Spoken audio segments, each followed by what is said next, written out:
Salam, shalom, all praises to the horizon, peace and wisdom. Why Solid speaking. Today I want to do this deep video for all of the youth as well as the old. I want to discuss how Cointel Pro created Bloods and Crips and drug dealers, meaning your early Bloods and Crips are all sellouts to federal agents.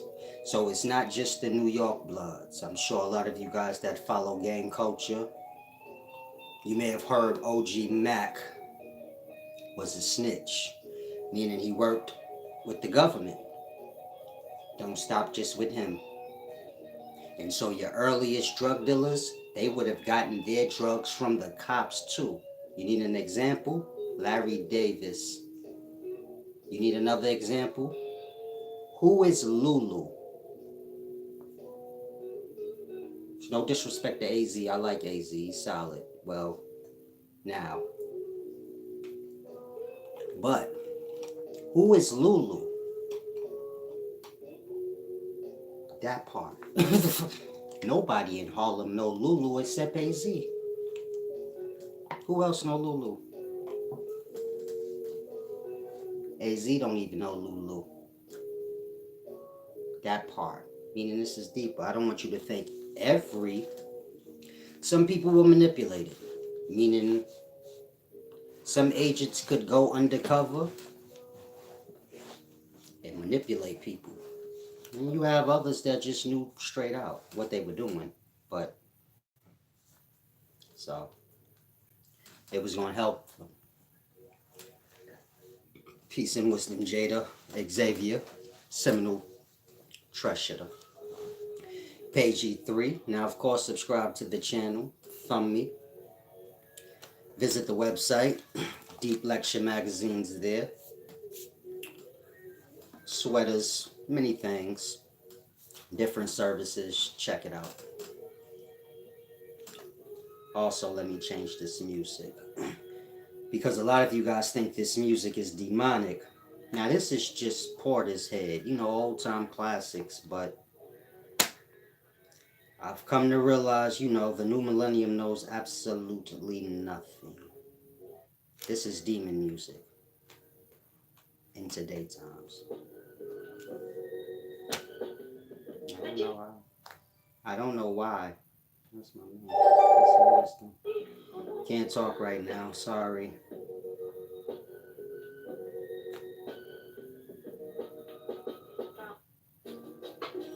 Is that good for you guys? Some outcasts?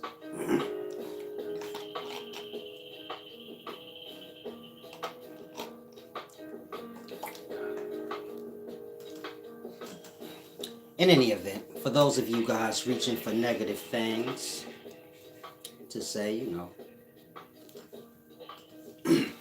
everything's straight here. Listen to the words, get the message. If you're looking at the color of my clothes and stupid stuff, you're a child. You shouldn't be here. You get my point? I don't sit around looking and say, should I wear black, white? I got time for that. And so, salam, shalom. Try and grasp.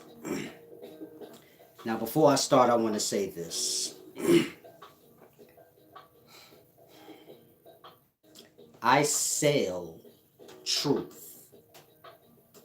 And I earn my living off truth. Wisdom or truth.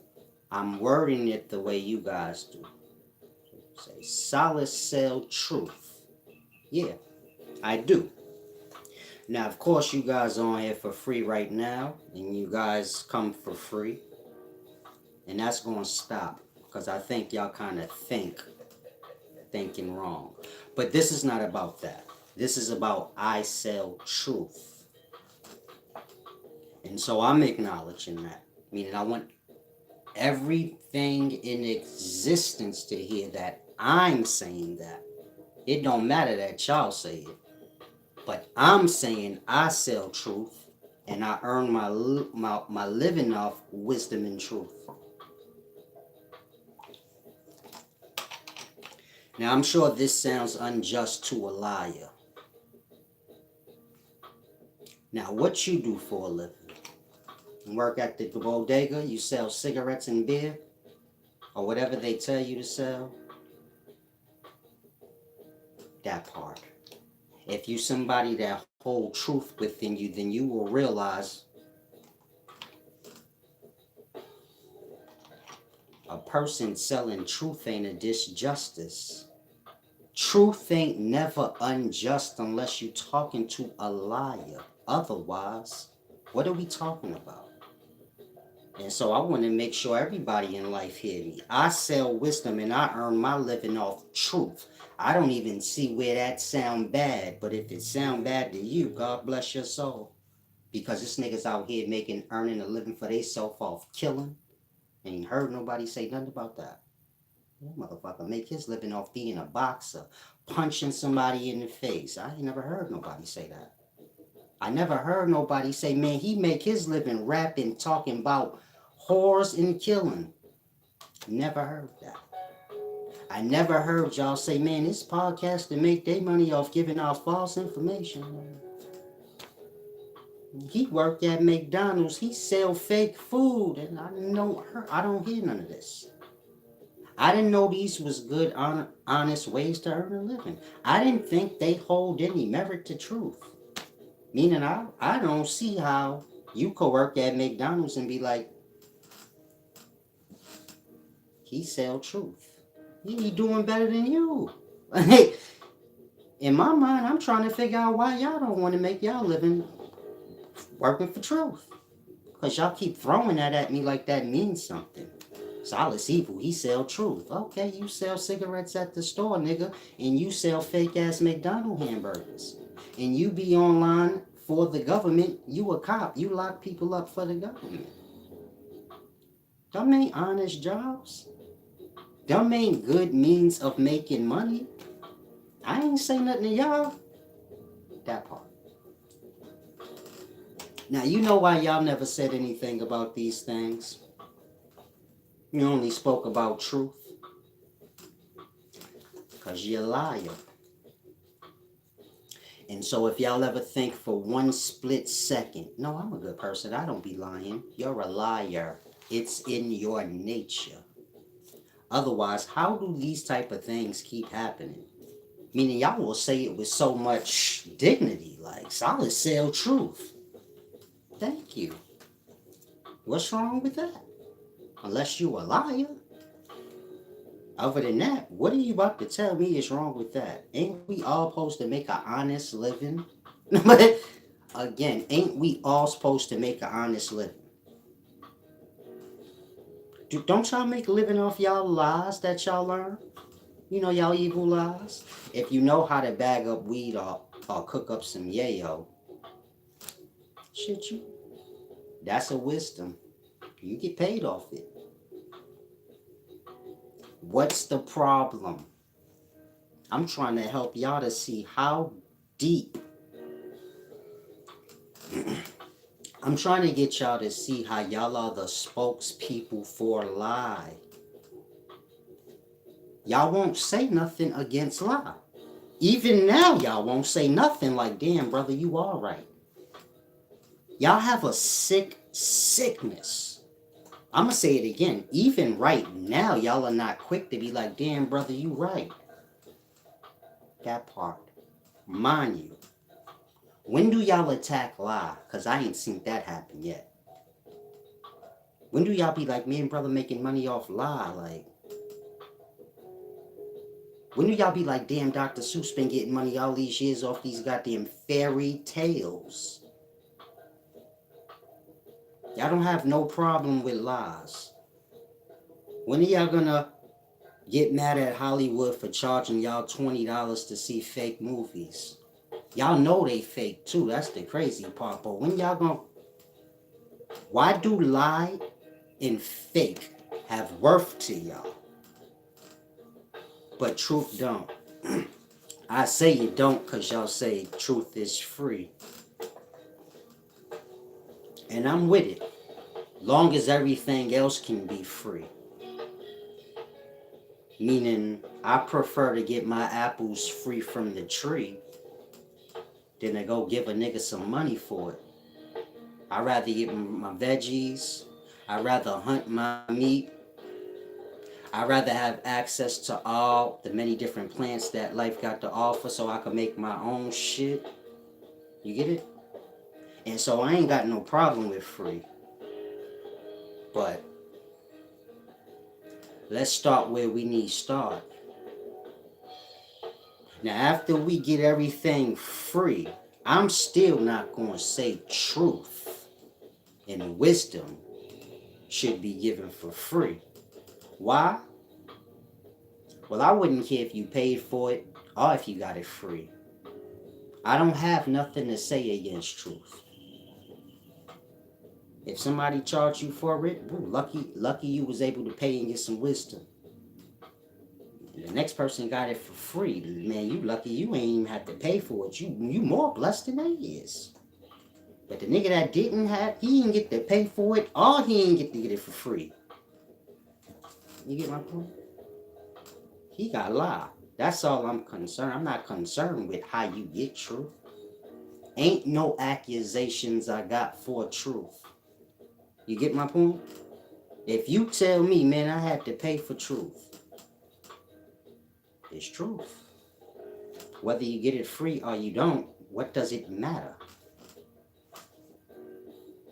That part.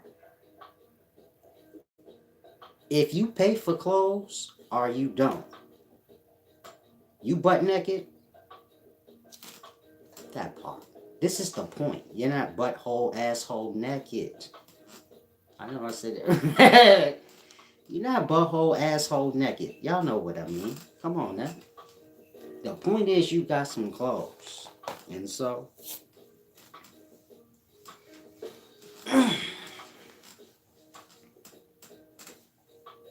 wisdom is truth.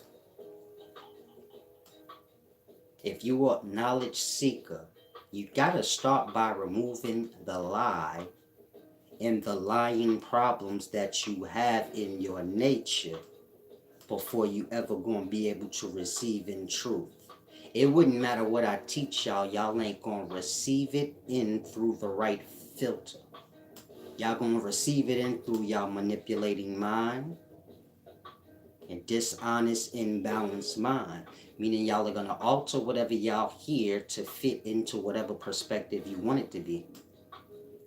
Not never getting it from fresh, true ear, where there is no desire to make it this or that, but fully grasping it in its purity and applying it. That ain't gonna happen for the liar. In fact, the liar is not even looking for knowledge to apply to self. The liar is looking for wisdom as a means to better their life. Mind you, wisdom will better your life, but you can better your life by just being better.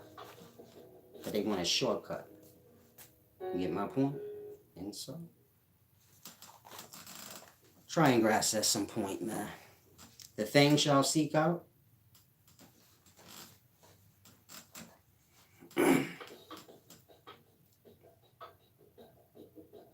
it don't matter if you get clean garments and you're filthy. You get my point? You oily and muddy. It wouldn't matter if I give you fresh, clean clothes. They're going to be dirty like the clothes you have on. Once you put them on, the mud and oil you're going to seep right through. It's going to look just like what you had on. Muddy and oily. Wisdom's the same. It don't matter how much wisdom you get. If you are muddy and oily in the mind, you might as well just wait. Y'all think truth is not important. Or y'all have gotten to a point where y'all think belief and theory and all these falsehoods is truth. And so y'all don't even fact check anymore. Y'all just start trying to pretend like y'all care about facts. because y'all be getting embarrassed. But outside of that, y'all wasn't even concerned with facts on here, meaning online. Y'all can hear anything, y'all won't even go to get a fact. And I'm sure we've all seen that. And so when you get to that point where you notice people are not even checking the facts, so then you already know you in a time where people are not concerned with the truth. They concerned with making up the truth, which is lie, which is where y'all are. Y'all will alter the truth to make it whatever you said already. Meaning if you say a false accusation, y'all will go to the ends of the earth to try to make it real, as opposed to being truthful and saying I was wrong. So in that, you know, truth is not important in the times, majority wise. Are y'all following? Peace and wisdom, Godspell.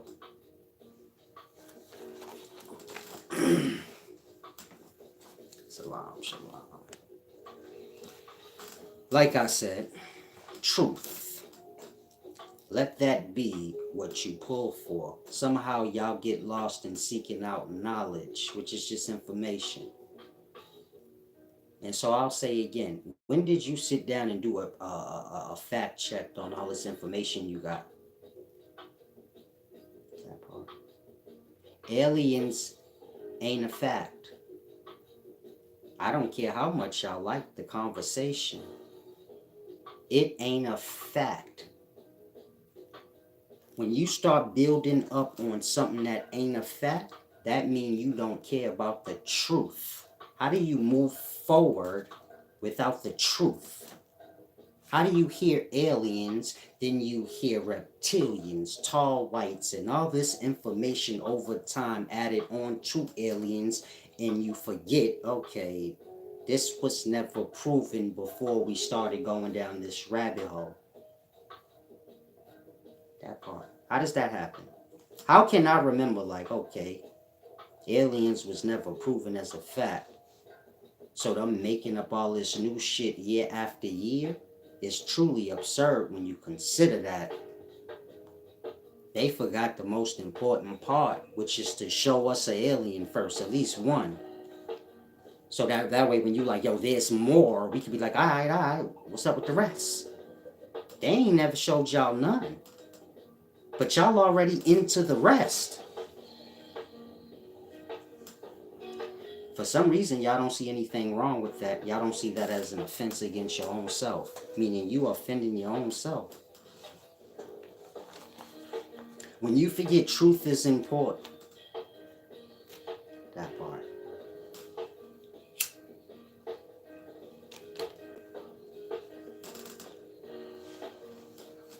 You all think truth is a guess or an assumption on an ideal. Truth ain't never been that. This is why y'all have theory, hearsay, belief, because y'all think truth is something you can guess. Y'all don't view truth as something that you blessed and bestowed with when you get yourself together. You get my point? Y'all think truth is information. This is why y'all seek out information, knowledge, and you speak of knowledge as, you know, gaining truth or becoming wise, even though it ain't. You can learn all false knowledge, all lie. What does that do for the self? That part. You see how y'all skip over the facts and the truth of things before y'all move forward on y'all journeys of wisdom, and can't see how y'all get all tangled up in the mind. Mind you, I told y'all that's the most dangerous thing you could do. The most dangerous thing you could do is not cleanse yourself before you walk down paths of wisdom and knowledge. Why? Because you're going to tangle your mind up. The mind is like a fine thread. Once you tie a knot into it, good luck at getting it out. Y'all got hella knots in y'all fine thread. If you confused, rewind this video. Apply everything I said. Do it fit you?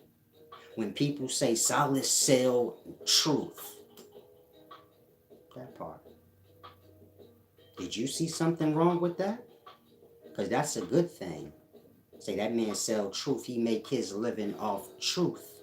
It's more than I could say about most. Y'all actually think that's bad. Sell, y'all say it like that. Like it means something. You see how y'all think bad is good and good is bad, and he sell truth. So what? You sell hamburgers at McDonald's. That's not even real food. You killing motherfuckers. You don't care about that. Y'all know what y'all would say? That's different. How? How? How's a nigga selling hamburgers and a nigga selling knowledge different? That part ain't no different. You niggas just think y'all attack truth. Y'all think it's y'all job to attack truth. But what y'all view it as is, no, we not attacking truth, we attacking solace.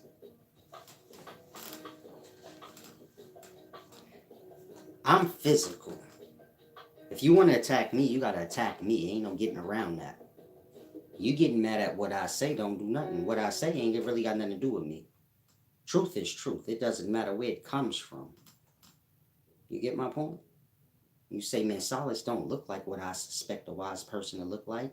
You a liar. You don't know nothing about wisdom. Well, how would you know? I'm quite positive I've been clear on how y'all liars and don't even notice it.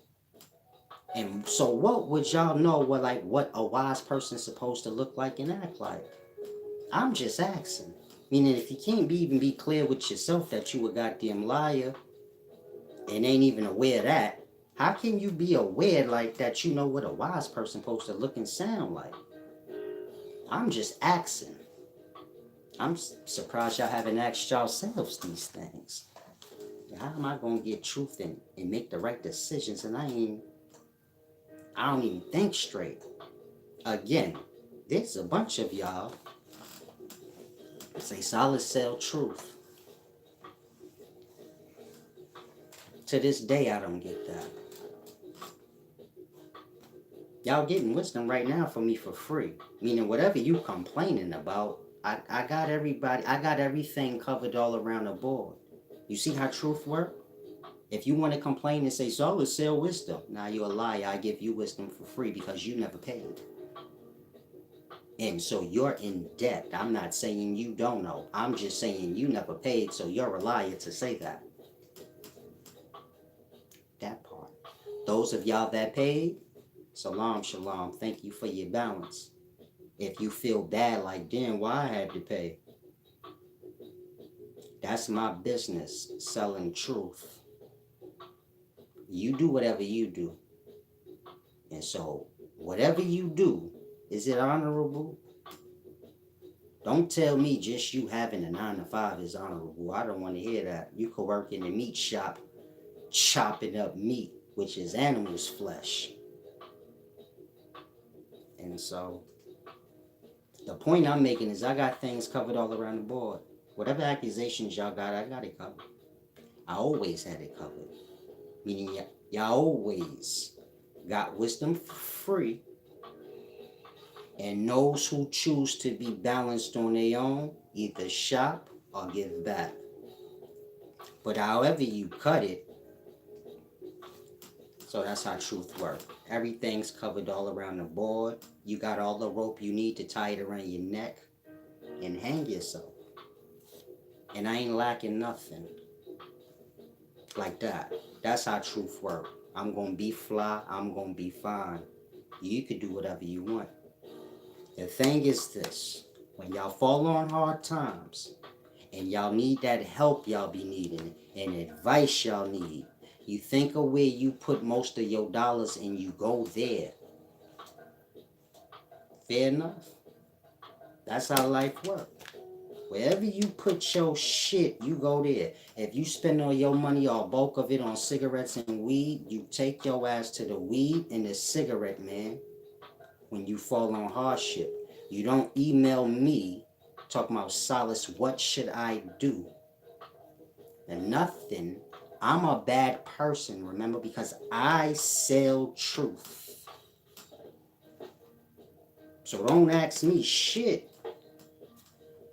I'm evil because I listen to evil music. I don't even have words, but, and I wear black. That part. Black is the most humble color you could think of. White ain't. White is, y'all know what white is. White is the symbol of extra stupid, super fly. Like, you got that all white linens on, then y'all like, yeah, he was clean. Like, you put that all white wedding dress on, cause it's get clean time. Like.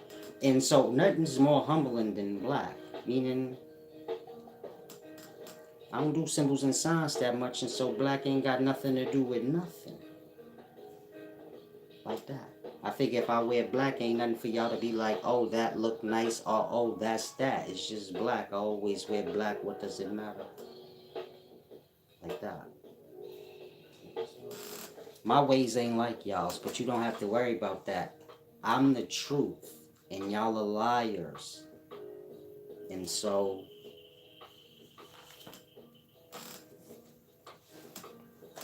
I know when I'm doing the right thing by observing y'all and say, damn, I don't do nothing to think nothing like how they do.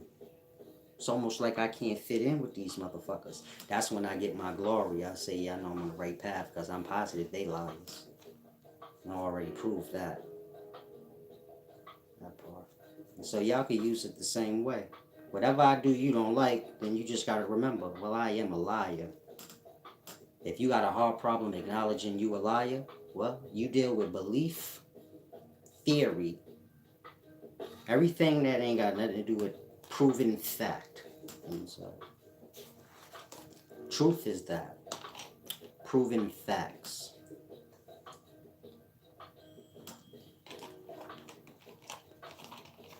Jesus ain't a proven fact. The way it is in your religion. Not proven. And so if you believe in these things, you're a liar. Lie receiver. And if you say, no, I ain't, well, then what you call it when you taking things that ain't proven fact? What do you call it? Y'all have y'all belief systems as fact. Y'all argue them like they are. They're belief systems. Things y'all have faith in. Y'all don't know what these words mean, huh? Belief system. I'm starting to realize that. Y'all are so lost down a rabbit hole of lie. Belief system is truth. Huh?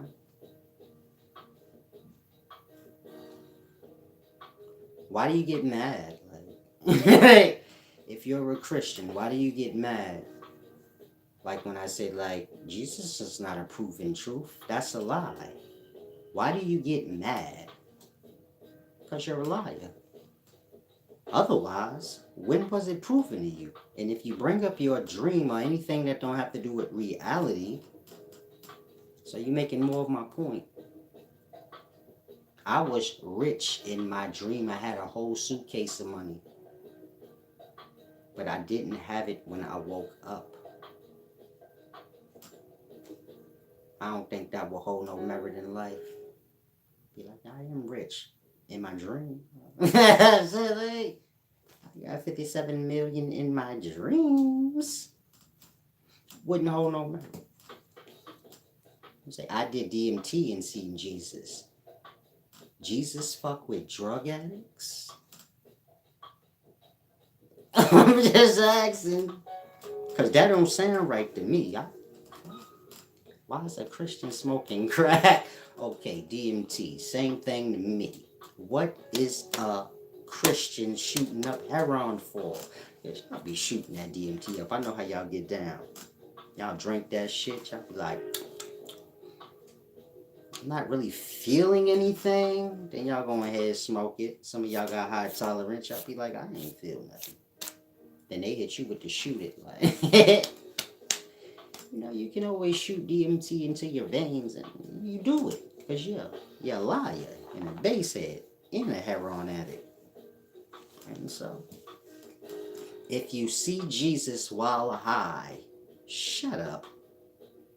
Don't ever disrespect the religion like that. At least have respect for the religion if you're going to be a part of it. You get my point? Y'all will be like Christians that don't do what y'all supposed to do but still say y'all Christians. I don't want to be a part of no gang where the people in the gang don't gotta even be loyal to the gang. You all in the club the night before church. I'm a loyal gang member. I'm a loyal Christian. So let's say I show up to church every goddamn Sunday and I do what I'm supposed to for the Lord. And you was sucking dick last night all in the club. Man, in Christianity, they will welcome them in. They don't care. They've been working hard to be Christians and these motherfuckers is false representing. They don't care about that. They won't get mad at me and be like, man, that nigga worship the devil. Man, you clean that shit up because I can't tell the difference. If you a Christian, don't get mad at me. Y'all shit so sloppy, I confused. I can't see how me talking against Christianity could ever be bad if y'all are the Christians. Like, you feel me? Y'all kill people. Y'all lie against people. Rape people.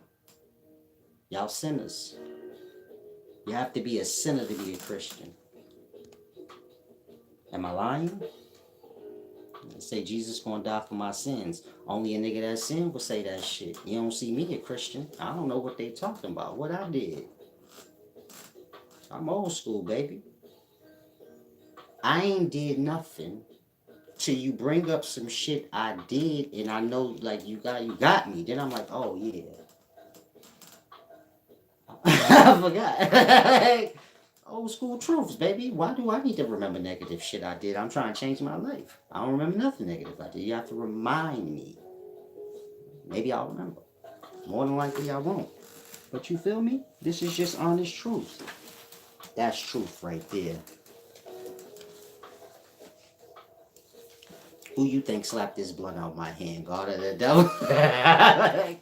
You dropped the whole blunt. Who you think slapped this out my hand? God or the devil?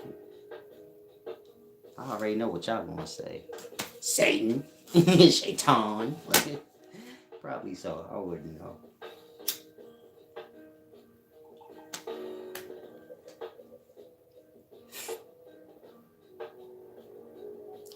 The devil got too many rules for me. God let you do what you want. Ain't nothing to talk about. See, God work like this. I'm God, the creator. I don't got time to be giving motherfuckers rules because I can just make niggas do whatever I say. Like, I control creation. I don't have to ask nobody shit. I don't have to deal with nobody about shit. And so with that, I don't got no rules for you. I wouldn't give a fuck what you do. I'm God, nigga. The devil don't got that glory. Allah. And so, you get my point? The devil got mad rules. And so you either gonna be one with God or the devil. If you got hella rules, so you know what you is. I ain't got none. You wanna hear the real glory? I don't do nothing wrong. I don't even need rules to not do nothing wrong. That part. You niggas need rules. Lest y'all would do dumb shit.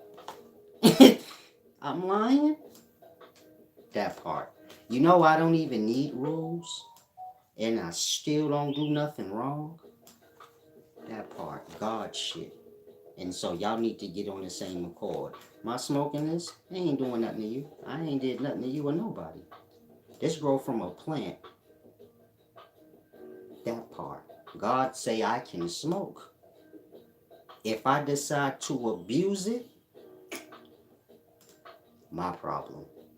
You get my point? Like that. And so this is your lives. Learn moderation and balance. Therefore, you can indulge in whatever you choose. Moderation. Don't become, I don't know how to explain it, attached.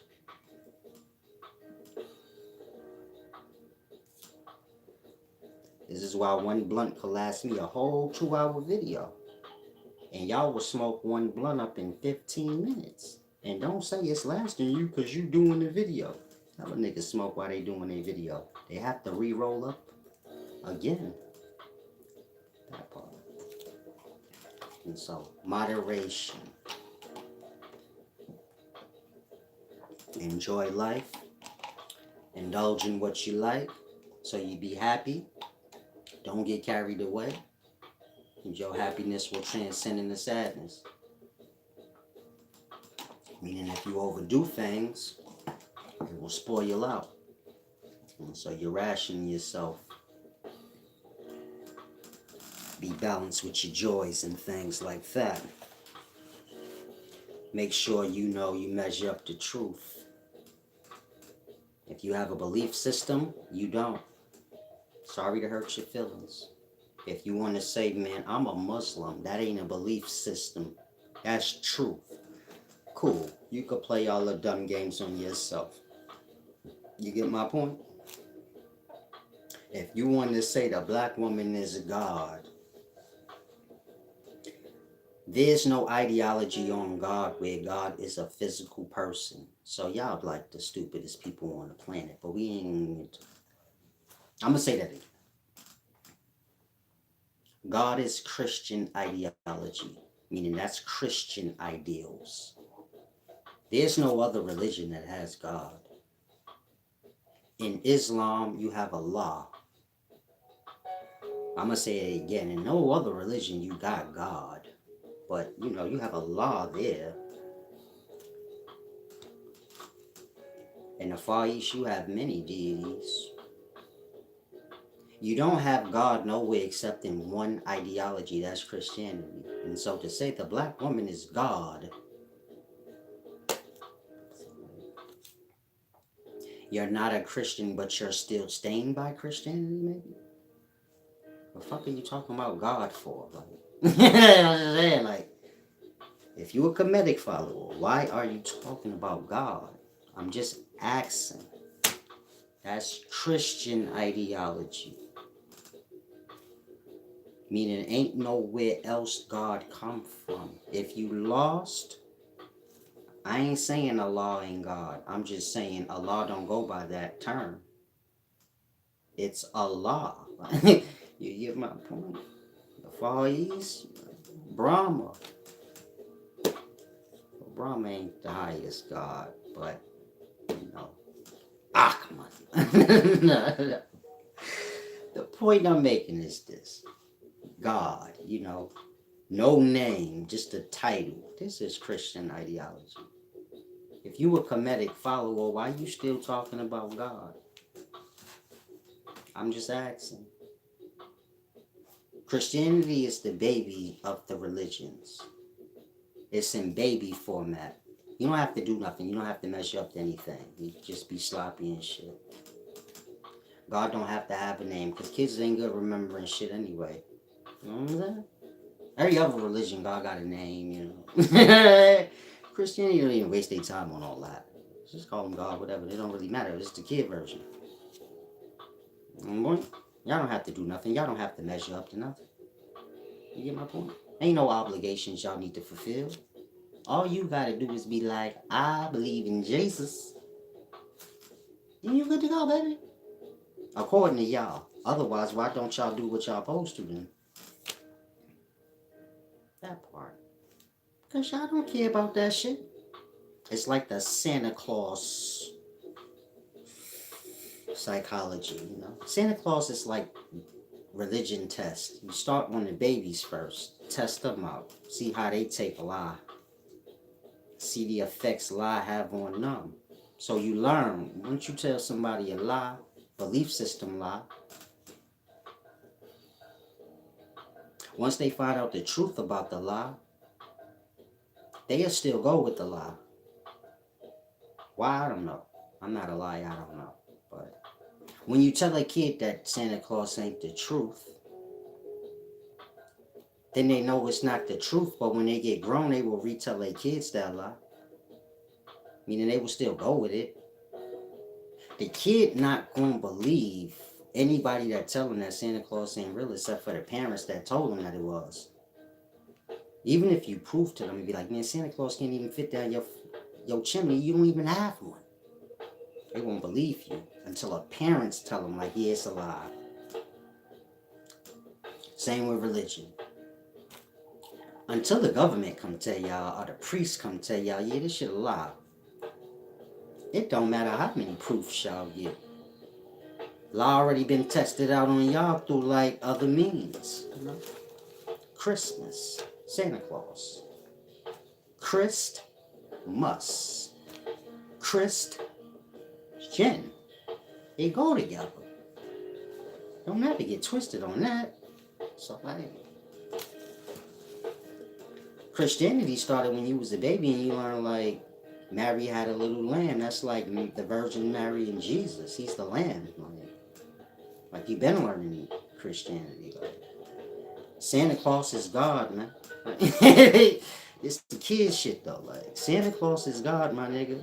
If you good, in the morning you get gifts. If you a Christian and you good during life, then when you die in the morning, when you die in the morning, like, you know, when you dead and then it's dark and then night, and then day. Oh, I'm sorry, did I go too far? Y'all know I like bothering y'all a little bit. I'm having a little fun with liars, man. Y'all, a liar always gonna be uptight. You ain't gotta worry about it. Got a lot on their plate, man. You gotta understand. Now, Christian believe would they be good, they gonna get heaven in the morning. That's a gift. Now, just like the kid ain't good throughout the whole year, because the kid know it's a lie, but you know,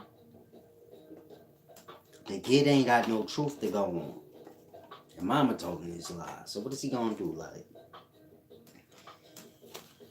so it's like a test, a psychological test. You say, okay, religion is just the greater glory of this little Santa Claus thing. And so the same way it works on the kid, where the kid gonna believe it until a parent tell them like it's a lie. And even after they find out it's a lie, they still will go with it if the rest of the world go with it. So they know like real religion work like that. If you give them a belief, they'll just believe it even if you prove to them it's a lie, because they, you know, they just want to be down. And that's what this is about. Like, y'all need to be down. Just don't forget that that's a direction. Because y'all be desperate to be down. Like, you don't know this got to do with direction. You know what I'm saying? Like, you down all right. You're going to be down like a motherfucker. Trying to be down. Hopefully y'all grasp. Peace and wisdom, Jada Xavier. She said, I'll buy truth, solace, peace, and wisdom. All y'all got to do is give back. Y'all have not been fulfilling that. And so y'all gonna be paying soon. I know a lot of y'all think y'all don't need this knowledge, but y'all do. If it wasn't for me, y'all wouldn't even know that belief system ain't truth. I don't think y'all even realize how powerful that is. If I never mentioned that, y'all wouldn't even have thought on that. Y'all be running around here talking about I'm a believer. That mean you don't got no truth, nigga. Don't ever forget that while you blurting that dumb shit out. I'm a believer. Okay. Make believe. That mean faith, nigga.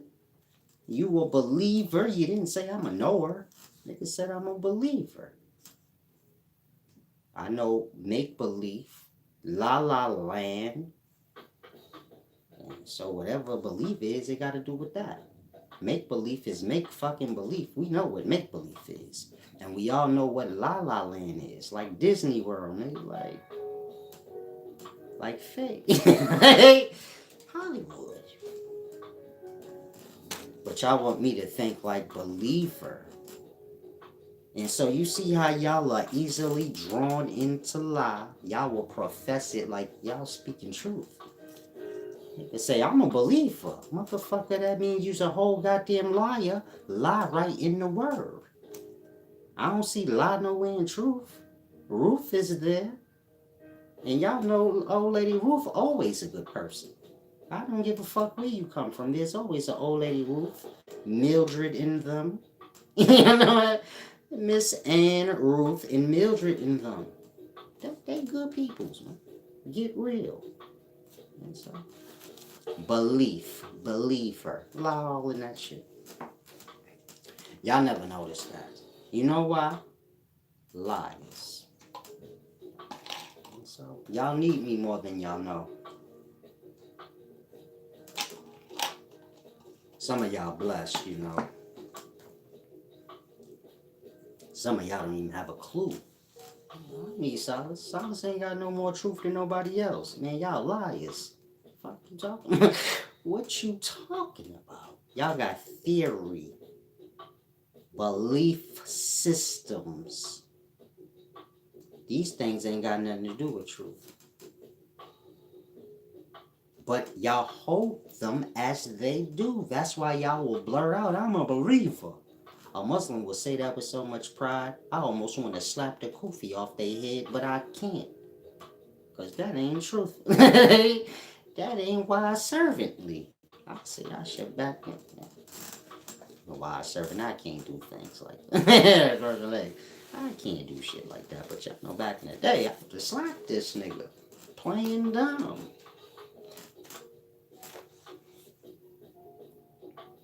If you found Islam in jail, you not a Muslim. Please don't take offense. Y'all the tough Muslims. I'm scared of y'all, but I had to speak truth. You just came home. What you said, Silas? About what, baby? You know I see a lot about a lot, baby. What's going on? Pounds on the brown? No?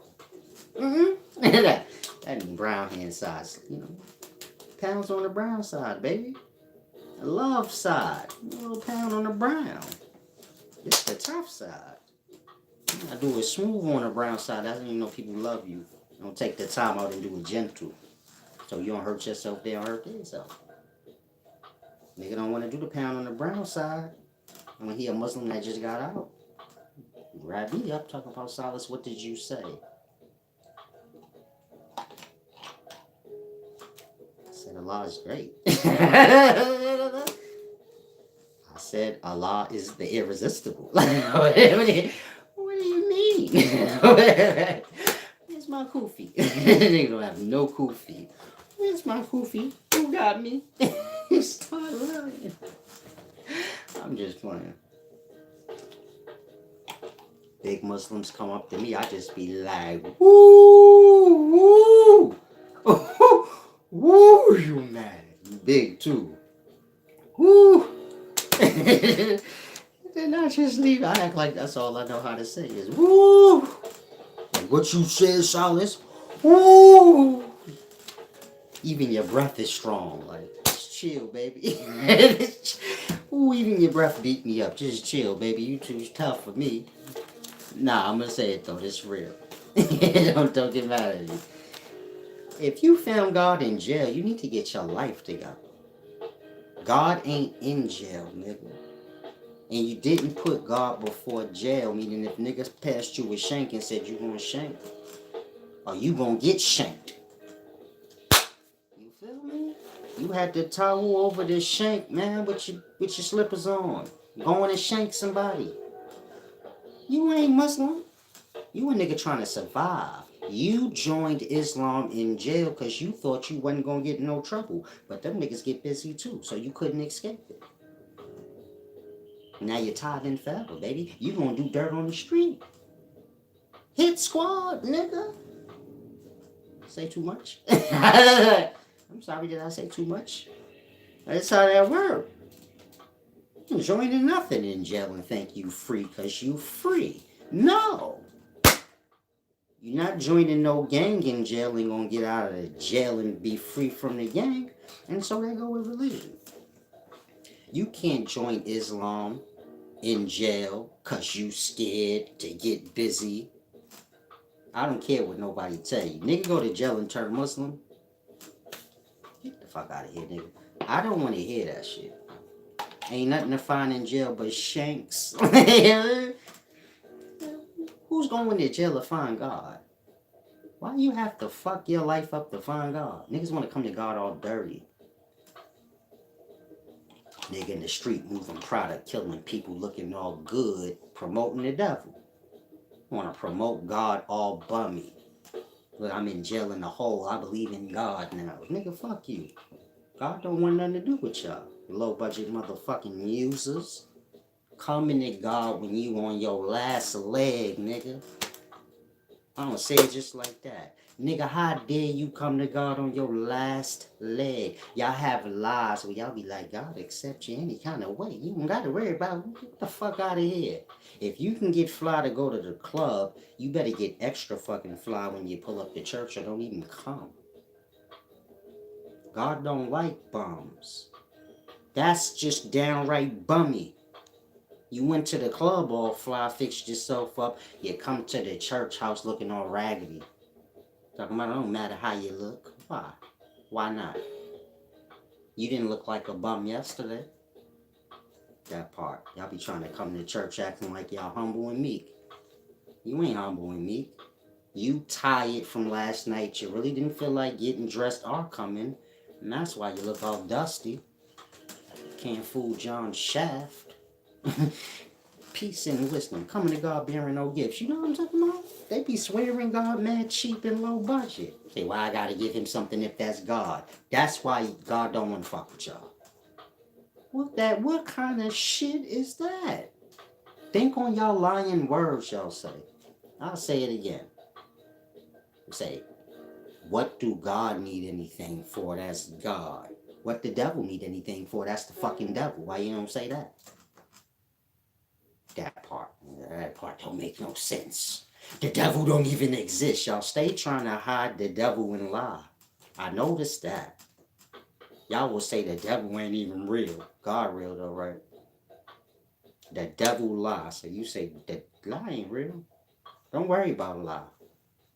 It's over there in the corner. Don't worry about it. This is how y'all sound to me. And so, why when it come to good and glorious, then y'all turn to bums? I'm just asking. You niggas will line up to pay to go see a fake ass movie. And when I come to give you niggas deep knowledge, like how Cointel Pro made up gangs and drug dealers, now y'all broken y'all bums. And say, Solace, can I pay you on the third? No, nigga. You gotta pay me now, nigga. You owe niggas already from the third. Half the block got your check on the third. Any minds now? I got shit to do on the third. That big OC, I got shit to do every day. Like, get real. Now let me get to this deep knowledge. That was enough for all the liars. I like to burn y'all soul up. And so apply everything that I said in this video so far to self to see if you are a liar. A lie receiving, a lie promoting, a defender of lie. Because that's how it winds up becoming without you even realizing it. You become the great defender of lie. Y'all always questioning truth, never questioning lie, and so on and so forth. Next thing you know, you get my point? Y'all will go through truth with a fine tooth comb, but you niggas won't even check a lie. Keep track of that. It's a deep thing. If you want to give back, you can click the description arrow. Links is there. Visit wiseservant.org, PayPal, Cash App, Venmo. That's all I got. Too fucking many. I don't have time for this shit. I'm sorry. hit me up, Silas, you should get Apple Pay. Why don't you motherfuckers just give? I don't got time for all this strange shit, nigga. My PayPal donate shit, take all cards. My website do too. Fuck all that other stuff. I don't got time. Silas, why you don't get on Patreon? Cause I don't even barely want to get on YouTube, nigga. Fuck. I'm just doing my works. I don't need to be every fucking where. Y'all enjoy this stuff, huh? I get up and do my video like, oh fuck, go to work. Another day at work, god damn it. Oh, I gotta teach these goddamn fools today again. y'all know me, I take off hella. I took off yesterday. I stay taking off. It's all good. I'll be alright. Yeah, I'll be alright. Take off. I was sick yesterday. Don't worry about it. I'm okay today. Everything's fine. I'm gonna be sick tomorrow.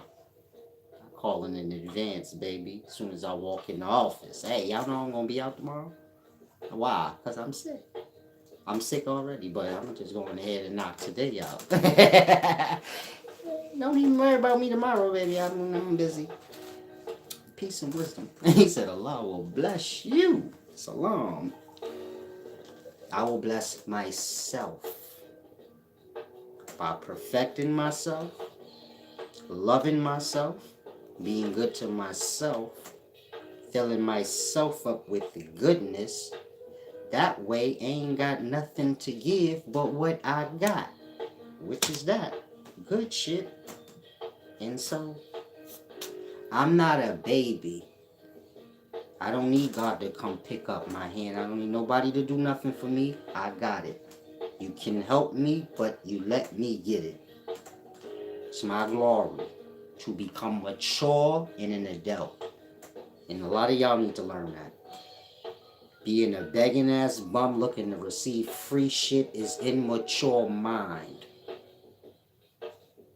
And so let that settle in the brain. Niggas say, I'm giving away free shit. I don't look that way. It doesn't matter to me. I'm grown. Like that. The mind has to grow. Y'all are dependent. Always measure the self. Some of y'all women, some of y'all men, y'all get into relationships based on dependencies. Like if a person can take care of you. This is a sin against your own self. You here to grow and mature by all means. Become fully balanced. How you gonna be balanced and you a grown ass lady looking for the man that could take care of you? That don't do nothing for you. That don't water you. That part. You're supposed to be looking for somebody, if anything, that can help you to take care of yourself, if that's what the fuck you lacking. If you already take care of yourself and you're looking for a man to, you a fucking fool. Why do you want somebody to do some shit that you have accomplished for your own self? Put everything I'm saying into terms of child and adult. And then measure the self to say, am I still childish in my way? I'm trying to come to solace and get wisdom for free and plain. That's child-minded shit. Why are you seeking to be dependent on anything? This has nothing to do with you maturing. A mature adult is not looking to be a child in any way. Being taken care of, being dependent on people, not carrying your own weight, got to do with being a child. It got to do with poverty. Kids don't have anything except what's given to them. A lot of y'all get lost on broke and pay and free, and you're missing the point of what I'm telling you. You've let yourself become immature in the mind when you still seek out people to take care of you in some way. And don't never lose sight of that, because your glory is there. Meaning you want to get to a place where you do not never have to be dependent.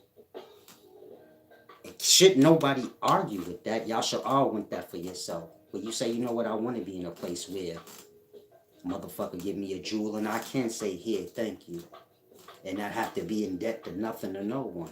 It's easy, it's all what it is. You get my point? If you got hardships and you can't do that, so you get my point? Don't never lose sight of the glory, if that makes sense. Which is you becoming a full adult. If you still got dependencies, that means the mind is still immature. Or if you look like for free things, that's kid shit. Ain't no adult that's dependent on themselves. You get my point? You might be a person, you say, nah, I don't care what you're talking about. Free always good. It's unfortunate that you harbor that poverty, because free is always only good to a impoverished person. To a person that got self-worth. They know free is the bottom of the barrel shit. It's what nobody don't want. That's why it's free. And when you dealing with free, that's what you always gonna get. And so it ain't never no need for you to seek out free unless you impoverished. And if you impoverished, you better be pondering on yourself, how did my mind get me here? Meaning if you physically impoverished, it's because your mind hold impoverished ideals. You're probably seeking out free shit and you hold some of the ideals I just said. And it's causing your poverty. You get my point? You have to step up to, you have to meet what you want to be, if that makes sense. Your mind have to be adjusted to what you want to be. You can't say, I want to be an adult, and then you give an opportunity to be adult when you still like a child. You get my point? You got to fully understand what it is to grow. Fully understand, okay, my mind is the fabric of everything that's going to manifest. If I'm broke and my life is all impoverished, it's because the way I think. I'm probably the defender of poverty. You get my point? Like that. Everybody should have wealth. I'm not talking about extreme wealth. This is the same as poverty. Meaning a wealthy person feel like they supposed to receive with no obligations of anything they supposed to fulfill. Just like a impoverished person. Impoverished person say, I ain't got nothing, baby, what I'm supposed to do. They almost think like, well, you supposed to give to me because I don't have nothing. The fuck do that mean? And a wealthy person the same way. They kind of feel like, well, why I gotta do? We can't hire anyone? You get it? They become like that, almost obligated, where they forget you have to do things in this life. Like, you can't just become like null and void. And so, when I say everybody's supposed to have their wealth, I ain't talking about the extremes y'all lost in. I'm talking about all your needs met. You got enough for your wants. Not getting lost in your wants and desires, but a moderate perspective of your wants and desires. Where you balance and you ain't trying to get lost in your desires, but ever so often, you engage and you indulge, as you should. Like that. Everybody supposed to have their wealth. Ain't nobody supposed to be impoverished. Poverty is something that y'all adopt in the mind. If you lost, this is why niggas from the hood claim the hood. Say, I'm from 5-5 Crip. That dirty ass block, who gives a fuck about that dirty bum ass neighborhood or any dirty ass hood? You don't hear niggas from motherfucking Baldwin Hills talking about, I'm from Baldwin Hills. Like that. You can give a nigga anything and they will take that shit upon their being. They gave you niggas the impoverished neighborhood of life, and then you niggas be like, I'm from, like y'all claim it, like that ain't your fucking hood, that's the slums, nigga. We was just housed there. And so y'all words become y'all reality. Nigga get rich and get opportunity, still claiming some bum shit that ain't his. That's what make it worse. Y'all don't own the neighborhood. Not nothing in it. Claiming that bum shit. If you gonna claim some shit you don't own, you might as well claim Hollywood, Baldwin Hills. Start claiming places y'all don't want to live. I mean, that y'all don't live and would prefer to. As opposed to claiming bum ass places that y'all don't even own anyway. So what's the point? What does it matter? What does it matter saying, man, I'm from Bed-Stuy? Who gives a fuck? That's a dirty ass place in Brooklyn. Who cares? What that mean? Like that. You see how y'all poverty become like a part of y'all being? Y'all claiming shit that ain't got no worth like it means something. Basically saying I'm from the bummiest place because when y'all say it, that's how y'all mean it. I'm from this neighborhood, but when you saying it in regards to the worst neighborhoods. As the neighborhoods get better, that's why I said you don't hear nobody talking about I'm from Hollywood. I'm from Baldwin Hills. I'm from the Upper East Side. You don't hear that. As the neighborhoods get better and better, so you're going to see that wither and wither away. The worse the neighborhood is, the more you're going to see the impoverished claiming it. It represents bad, negative, and tough to them in some kind of way. And so again, when y'all claiming y'all hoods, y'all claiming the worst neighborhoods y'all could think of. The most impoverished and bummy ones. To show like, I'm tough. You a bum. Not because you from there, because you actually claim that piece of shit. You's a half a fucking fool. Somebody should tie you down and put butter all over you. But not me, because I'm the wise servant. You know why I have to swore up the Velveris? Y'all know the answer. Y'all know the answer already. Because I'm big Usia. That's why. Now, let me go on ahead and hit this before I give y'all this deep knowledge of Cointel Pro. This is actually supposed to be a paid video. I was going to stop playing with y'all and make y'all pay for this. Because a lot of y'all babies is in gangs and drug dealers. Y'all have no clue that y'all are guinea pigs of the FBI. Meaning Blood and Crip was made by Cointel Pro, or roughly put the FBI. And if you are Blood or a Crip, that part, you're an FBI subject. You don't have to wonder if you're going to go to jail or die. You are. That was made for that by the FBI for your goofy ass. And so when I'm done with this video, you better thank me. Now, in the 40s through the 60s, even before that, you had a lot of political parties. This is people that speak against, the system, so to say. You have people that speak against the system. So basically, all the gangs of the past is political parties, People of intellect, they ready to attack the system.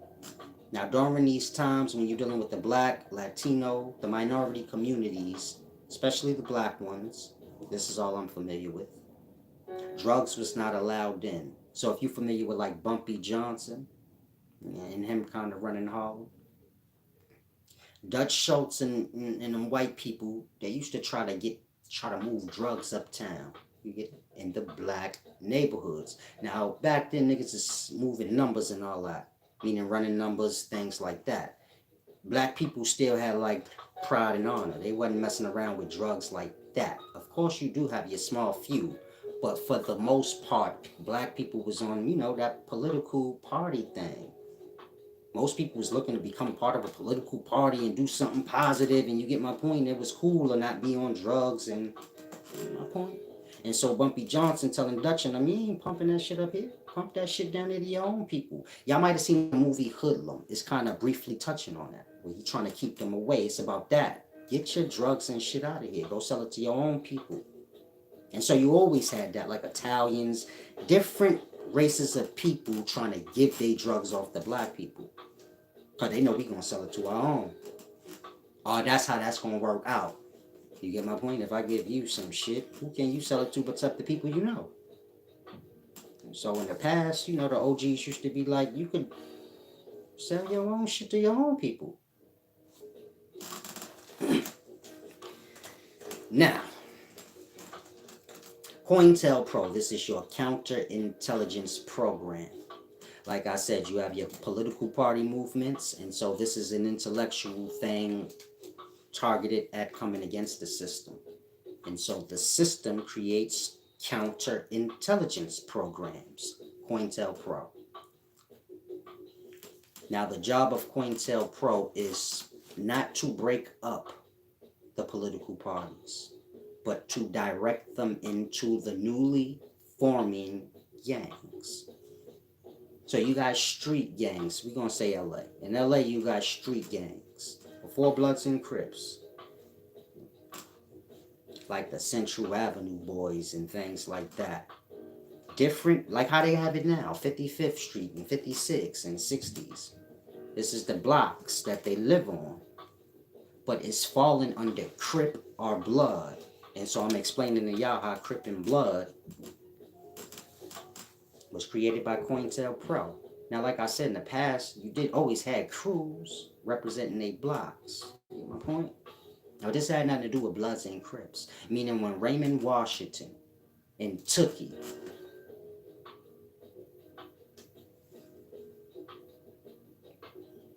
it wasn't Crips with them, if that makes sense to you. You get my point? What they started grew into what we call Crips. And so it's a part of the history. I don't want you to look at it separate. Like, so they ain't Crips. They the roots of what y'all know as Crips. And they was claiming the Crips, meaning they was around when it became that. But when they started it, you get it? It was more like, if you remember that movie Warriors in New York, where you have like different crews from different territories. You don't have a conglomerate of a gang order, where it's like, I'm from St. Louis, but I'm a Blood. And you from a whole nother fucking state, and you is too. You get my point? This nigga from 60th Street in Compton, and this nigga from 50th Street in Compton, but they both Bloods. You get my point? All these different areas or crews are falling under either Blood or Crip. You remove Blood or Crip, you had the crews already. You get my point? That's any state you could think of. People represent their block. So if you live on 20th Street, then you like, yeah, we the 20th Street boys. And they live on 30th Street, so they the 30th Street boys. And that's every state you could think of, and that ain't gangs. That's just the crew, the dudes you grew up with from the block. I'm talking about how all of that became Blood and Crip. Because now you got these same blocks. I'm from 20th Street, I'm from 30th Street. But now these things fall under Blood and Crip, red and blue. You get it? Republican and Democrat, you know? Police officer and fireman, like the red coats and the blue coats. This ain't by mistake. Meaning, how did y'all adopt the government's colors and codes? How did gangs become red and blue? That's government shit. That go back to the beginnings when you had the red coats and the blue coats. And they developed this system. You have motherfucking red fireman and the blue cops. You got Republican and Democrat. And this all predates y'all gang. How'd y'all gang fall into that shit? A Mexican gangs wear red and blue. How'd that happen? Okay, again, like I said, you have Cointel Pro. They created this thing called Blood and Crips. They say we gonna make all these niggas fall into the gang. And we gonna teach them how to have codes and shit. Because what do a nigga from the neighborhood know about making codes? You a Blood, you out 031, 999. What? Talk like that. That's how cops talk. You say 187. It was a 211. Why y'all talk like cops? Why y'all be like copy? How'd that happen? Like I said, nigga, Blood and Crip was made by the FBI. And when they broke up all the political parties, of course the political parties was infiltrated by FBI undercover agents or people who were in trouble that was a part of the political parties that sold out to the FBI agents. Knowing the whole time what was the point. Like, We're gonna force them into gangs and y'all are gonna fucking help us. Meaning we gonna break this shit up and you gonna force these people into gangs and we gonna give them guns and drugs. Now they don't know about this new drug crack we about to give them, but we gonna give them this new drug crack and we gonna drop hella guns off in the neighborhood and whatever gang get it, let the games begin. And they sit back and they watch. It's a psychological game. Like, let's see like what happened. And so everything was orchestrated perfect. You got to think like this. Tupac mother was a Black Panther. But she had a name change and all kind of shit. Right? Tupac had a name change. Tupac was somebody that was about politics. He knew, like, the importance of bringing people together, so on and so forth. What made Tupac abandon all his morals? Like, say, fuck that, I'm going to sign a death row, get a baldy, and I'm going to rap about everything that I already let the whole world know I'm against. You got to remember, the Tupac that y'all love that was with Death Row, this is the Tupac that would technically be what the normal Tupac would speak against. You get my point? Shoot him up and hit him up and killing them and all of that shit. Tupac is like Brenda's had a baby. You get my point? He about the opposite of that. What made him do that? He was in jail. You can't say what a motherfucker was doing and got involved in jail. What deals was made in jail. Who y'all love the most is who usually gonna be used to get y'all lost. Meaning them dudes of old times from LA.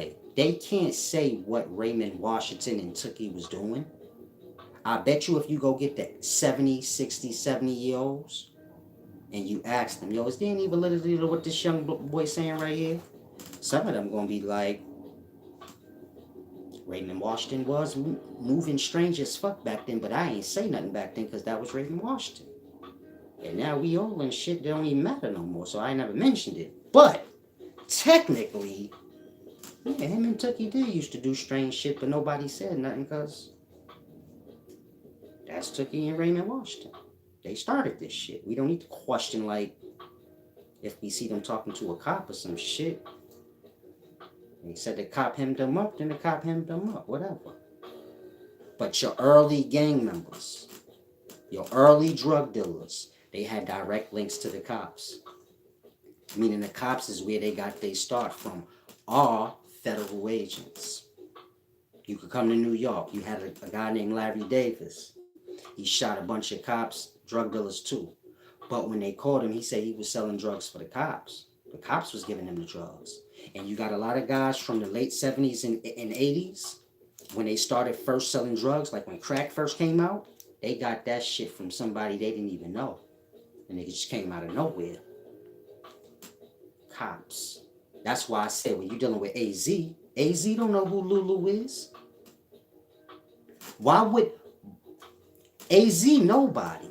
He a bum nigga that work at the cleaners. You got Rich Paul and all these niggas already getting busy. Why the fuck would somebody offer him drugs? For what? That part, nigga. They setting this shit up. Nobody's technically a crack dealer, so it don't matter who you give it to. It's a new drug. Well, coke, same shit. You get my point? You gonna whip the coke up in the crack. Meaning they ain't selling crack, but if you think your shit ain't getting valved up, you a fucking fool. You get it? And so, who was Lulu? And why did he give AZ drugs for? Like that. When you dealing with the beginnings of crack, and the beginnings of Bloods and Crip, cops is attached, are FBI agents, and this is where niggas is getting their drugs from. That's why I brought up Larry Davis. Most of them old school niggas was getting their shit, the first ones that started it was getting their shit directly from FBI agents. And then you get my point, from there, everybody else looking to get it. They gonna buy it from these niggas or wherever, but now the damage is done, is spread into the hood. It's like I said, your first outlaws in the beginnings. And they used to have the wanted posters up. That was all promotion for prison. They wasn't looking for them motherfuckers on them posters. It was just to give the people something to hope for. Like, damn, I could rob a train too and get away with 50,000.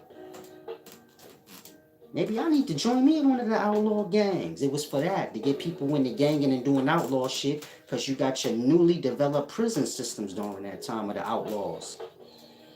People ain't breaking the law, but you could like encourage them to if you make it look good. And so a wanted picture is like when y'all watch like the Feds magazine. Y'all say, damn, they was getting hella money. I don't care if they got locked up. You try that shit too, blood. Like that. They see the wanted poster, they say, man, I know that nigga ain't get caught. From there, you get a whole bunch of outlaws starting to blossom out and joining the groups. But they don't know that the head of their group, this motherfucker is luring them in to do that, and they gonna be in jail. He ain't. And then from there, it's over. You're gonna have people just doing it on their own merit. The wheels gonna continue to roll on their own. Meaning your first outlaws was just those two sellouts to encourage the rest of the people to break the law, and it will be beneficial for them. And then those people ended up in prison. Something that was new that they didn't even know exist. Because when prisons is being built, don't nobody know what that is. They don't know that big ass building right there is being built for us so we can do something wrong and end up in it. It's just a building. The niggas robbing trains. You don't know, okay, if I break the law, then I go there. This is new. But they know. You get it? The first outlaws that's selling out, they know. And so now people start breaking the law, they end up in this new big ass building. That part. It's the same in the daytime. Y'all hear all the gangster stories that they give y'all. It influence y'all to want to do gangster shit. This is how prison is promoted. Because prison can't have commercials. And so prison got to be promoted directly through word of mouth of people.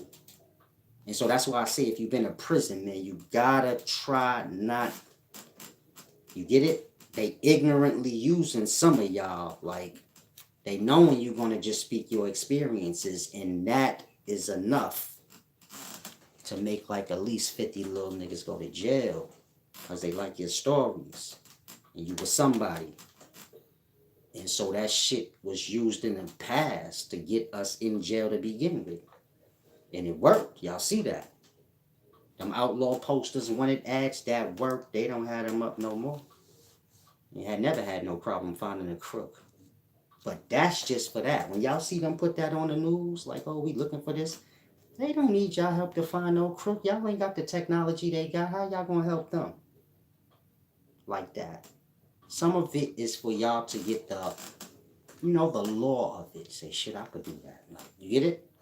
It's half for prison promotion, because prison is still in existence. Y'all still need to go to jail. You get my point? So it's still there for that. And so grasp. When you're dealing with Cointel Pro, after they broke up the political parties, because the political parties was big in the past, like I said. Of course, I don't want to hurt nobody's feelings, but Martin Luther King, he worked for them people. If you lost and you say, this is crazy, Martin Luther King got a fucking day. You better not never get fucked up in your head, nigga. He got a day for a reason, for his service, for this fucking government. Otherwise, how you get a day? That part. Martin was hired to tell people to just get beat up and lay down. During a time when you had political parties ready to fight the government. So you got Cointel Pro, counterintelligence. If you niggas is trying to get smart, there's intelligence that is countering that. Don't get this twisted. And so that's what that was about. Break up the political parties. You had like, no, Martin Luther King telling y'all to be like,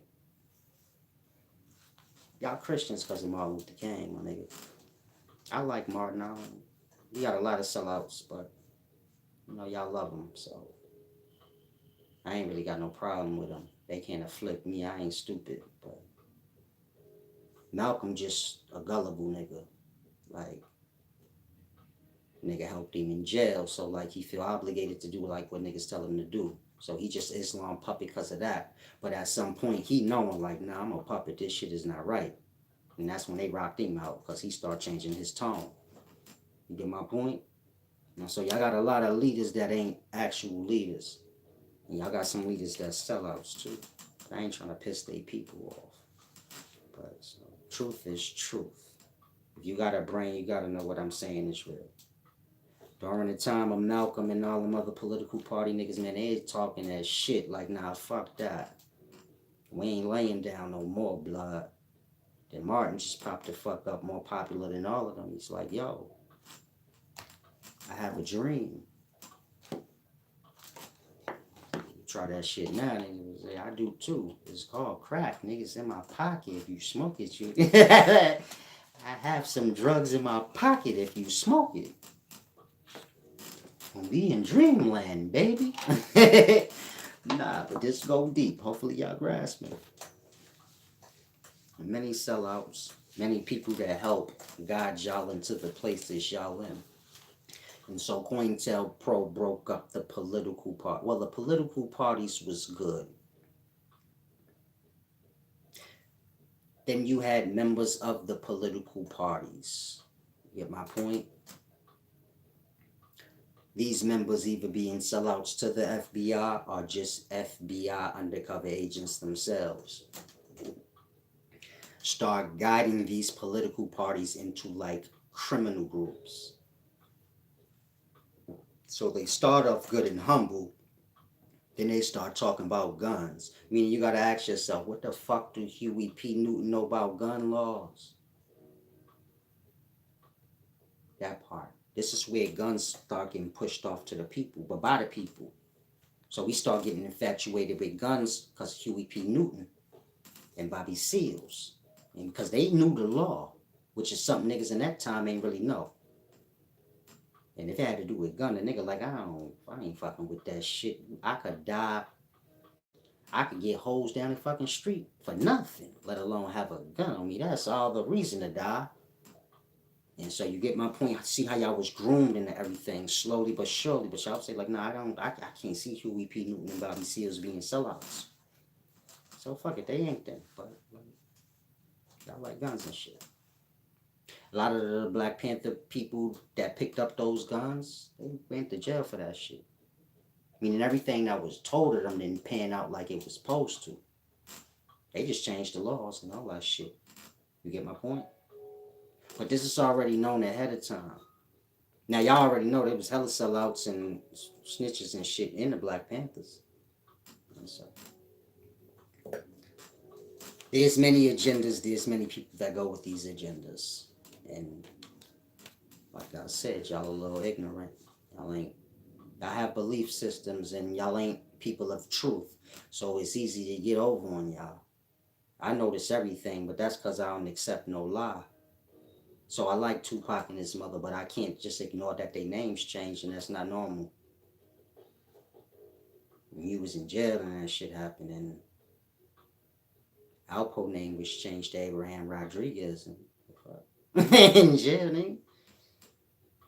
I know this story, like, but y'all say fuck that. That's Pac mom. I'm overlooking that. I ain't putting no accusations on her, but I ain't overlooking that.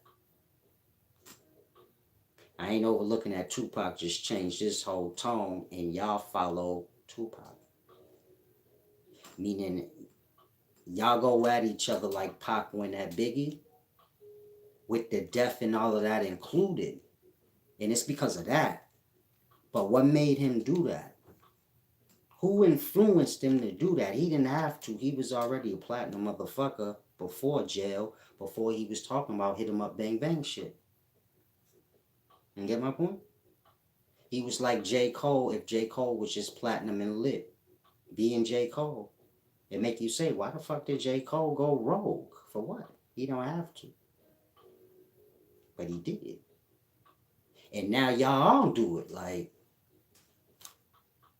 meaning y'all killing each other. Y'all do exactly what Pac did. He went at Big.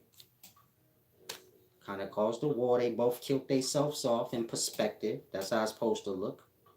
And this is exactly what y'all do now in that rap business.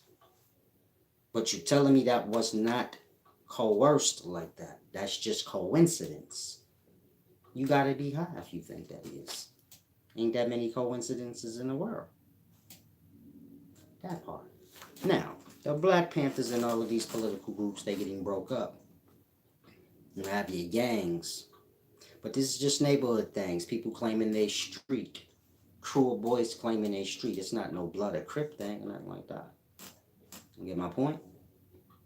Your early gang members. If their history is looked into, y'all will see right now that they was all sellouts. They either was in trouble with the law and they ratted out and brought this agenda to the neighborhood because that was their agreement. And they was giving drugs and guns and go do you, and you get it? Push this out. Or they was just ignorant and influenced by somebody that sold out, you get it? Ratted out to the government. And so during the beginnings of the gangs, meaning your Bloods and Crips, all up, like I said, the beginning members, they got ties to the cops. They either was getting their drugs from the cops if they a drug dealer, or they was getting their guns from a cop. Some of these people tell on themselves by mistake. Meaning you do got stories in LA where niggas be talking about like, it was just a whole crate of guns. Wasn't no fucking crate of guns. Somebody told them something too, but they left that part out. Because who the fuck want to be like, yeah, this cop pulled up with a crate of guns and he actually told me this, this, and that, and that. It's easier to just say, man, it was just a crate of guns sitting here. Well, motherfucker, how did you magically find it? That part, he didn't find that shit. That shit was brought to him. He sold out because he wanted them guns in that crate. And he made him feel like he could do whatever he wanted. He was going to be alright. As long as other niggas join this shit. And that's how gangs started. Meaning the government started that shit through the weak in the community and the sellouts that owed the government debt. And they say, I ain't trying to sit in jail. I'll pump this new shit you got going. And so your early crack dealers, like Larry Davis and any other one you could think of, they don't know these people they was getting drugs from. Larry Davis say he was getting it from the cops, but others ain't. Larry Davis had to say that because he smoked all the cops. Larry Davis a little gangster, so he wound up shooting the cops. All of them. There was a lot of them too. About 9, 10, it might have been 15 of them. But he smoked all of them. So he didn't mind saying like, yeah, I got it from them. That's why I shot them. They ain't kicked my sister's house into, because that was the story. They raided his sister's house for him. He's telling the people, no, they didn't raid my sister's house. I was selling drugs for these niggas, and I decided I didn't want to pay them back. You know how niggas in the streets is. So don't get lost and say that sound crazy. Man, niggas in the streets got problems paying shit back. Ain't a connect breathing in life that ain't had that problem. With one of these goofy ass niggas decide like he want to disappear. Like, you don't want to pay today. And so if you think they ain't gonna do that to a cop connect, you high. That's just what people like to do at some point. Like, I ain't paying. My shit short, man. Fuck that. And they just get low. And so that's what he thought he was doing, getting low at his sister's house, but they found him. And so he said they came in there busting off. And so he said he started busting back. But he hit them all. He hit them all and jumped out the window. So he kind of got the grasp. But my point of saying that is when you're dealing with the early drug dealers, so they was getting that crack and they drugs, man, from cops, FBI agents, undercovers. Other people was just ignorant, and you get it? And really looking at the connect, the wonder to they self. Like, damn, is this nigga some fucking federal agent trying to put a new drug in my community? They minds ain't thinking here. Mind you, we talking about kids. They targeting kids. Raymond watching these niggas like 15, 16 when they starting these gangs. AZ, Larry Davis, these people, man, they young. 18 and shit. They don't got a mind to think like, why is this motherfucker giving me drugs and who is this, man? If this is a new drug, again, crack, new drug in Harlem, first sign should go up in your mind. It's like, what's this about, man? We already got drugs out here. What is this? It's got to be a setup to get us more high. They say, nah, give me that. I'll sell that shit. This is why your early crack dealers wasn't going to jail. They played the dumb games like, man, back in the day, you sell crack, and when they bring it to the tester lab, it come back as baking soda. No, it don't, nigga.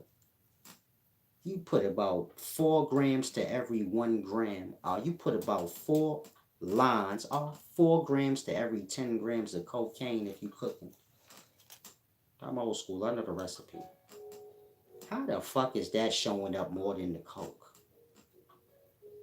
That part. I wouldn't care if it's coke on, if it's baking soda on coke. The coke gonna show up too. You get my point? Meaning, if you ever heard one of the old drug dealers say that, now you ask yourself how dumb that is. They took this crack back to the lab, but then when they tested it out, it came back as baking soda. So what happened to all the cocaine that's mixed in there? It just disappeared? Hell no.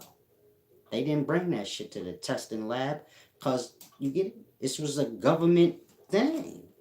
All the first niggas was going to get a pass. It's like I said with the outlaws. They going to bring niggas in to be outlaws. They not going to go to jail, but everybody else after them is. Like that. Niggas going to sell drugs for the first year for free. It's going to feel like no big deal. Then let the plan go to work. You get it? Then they start locking niggas up.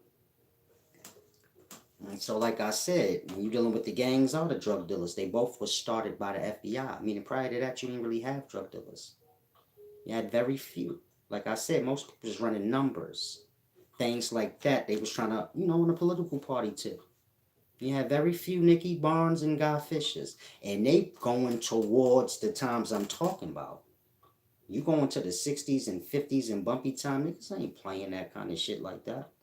Keep that junk, that's what they used to call it back in the day, them old schoolers. Keep that junk out the neighborhood, man.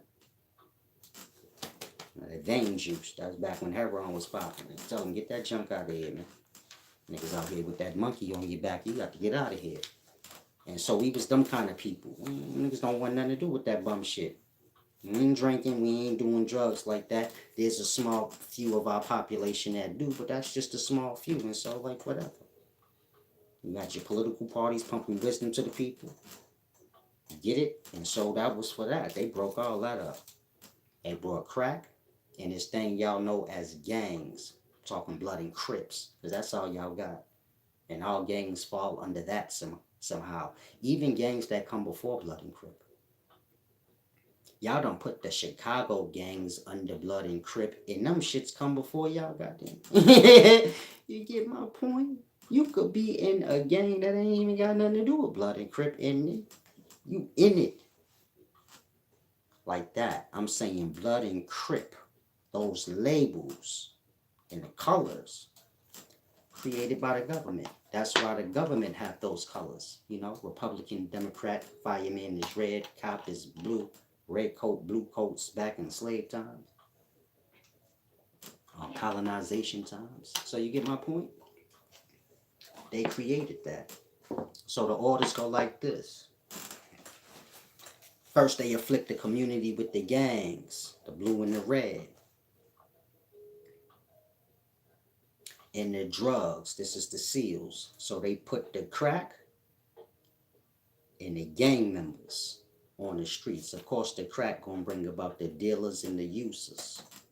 And the gang's gonna bring about the beefing and the killing of the gang. So it's like a population control thing.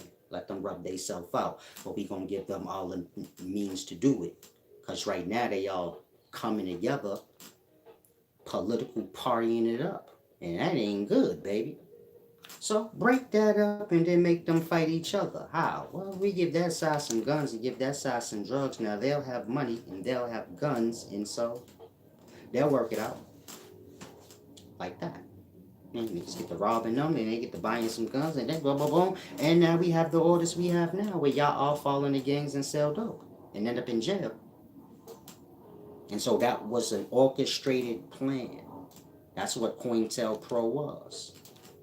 To turn y'all into the tempo y'all on now, where y'all all fall into drugs in gangs and then go to jail and be proud of it though. That's the main part. Like y'all proud of it. Y'all think this is something y'all made up. Say, I'm a Crip. Raymond Washington made that up. Man, you don't know what the fuck Raymond Washington was. That's first of all, nigga. And when Raymond Washington was out there doing his thing, man, he was just claiming the block. Just like the rest of them old school niggas, they was just claiming they block. They ain't all that familiar with Crip and blood and all of that shit. That's why most of them Pyrus be like, I'm a Pyru. They ain't familiar with like a blood. They pushed under that. And so this shit go deep. Oh, hold on 1 second. And so like I said, this thing go deep. Be mindful.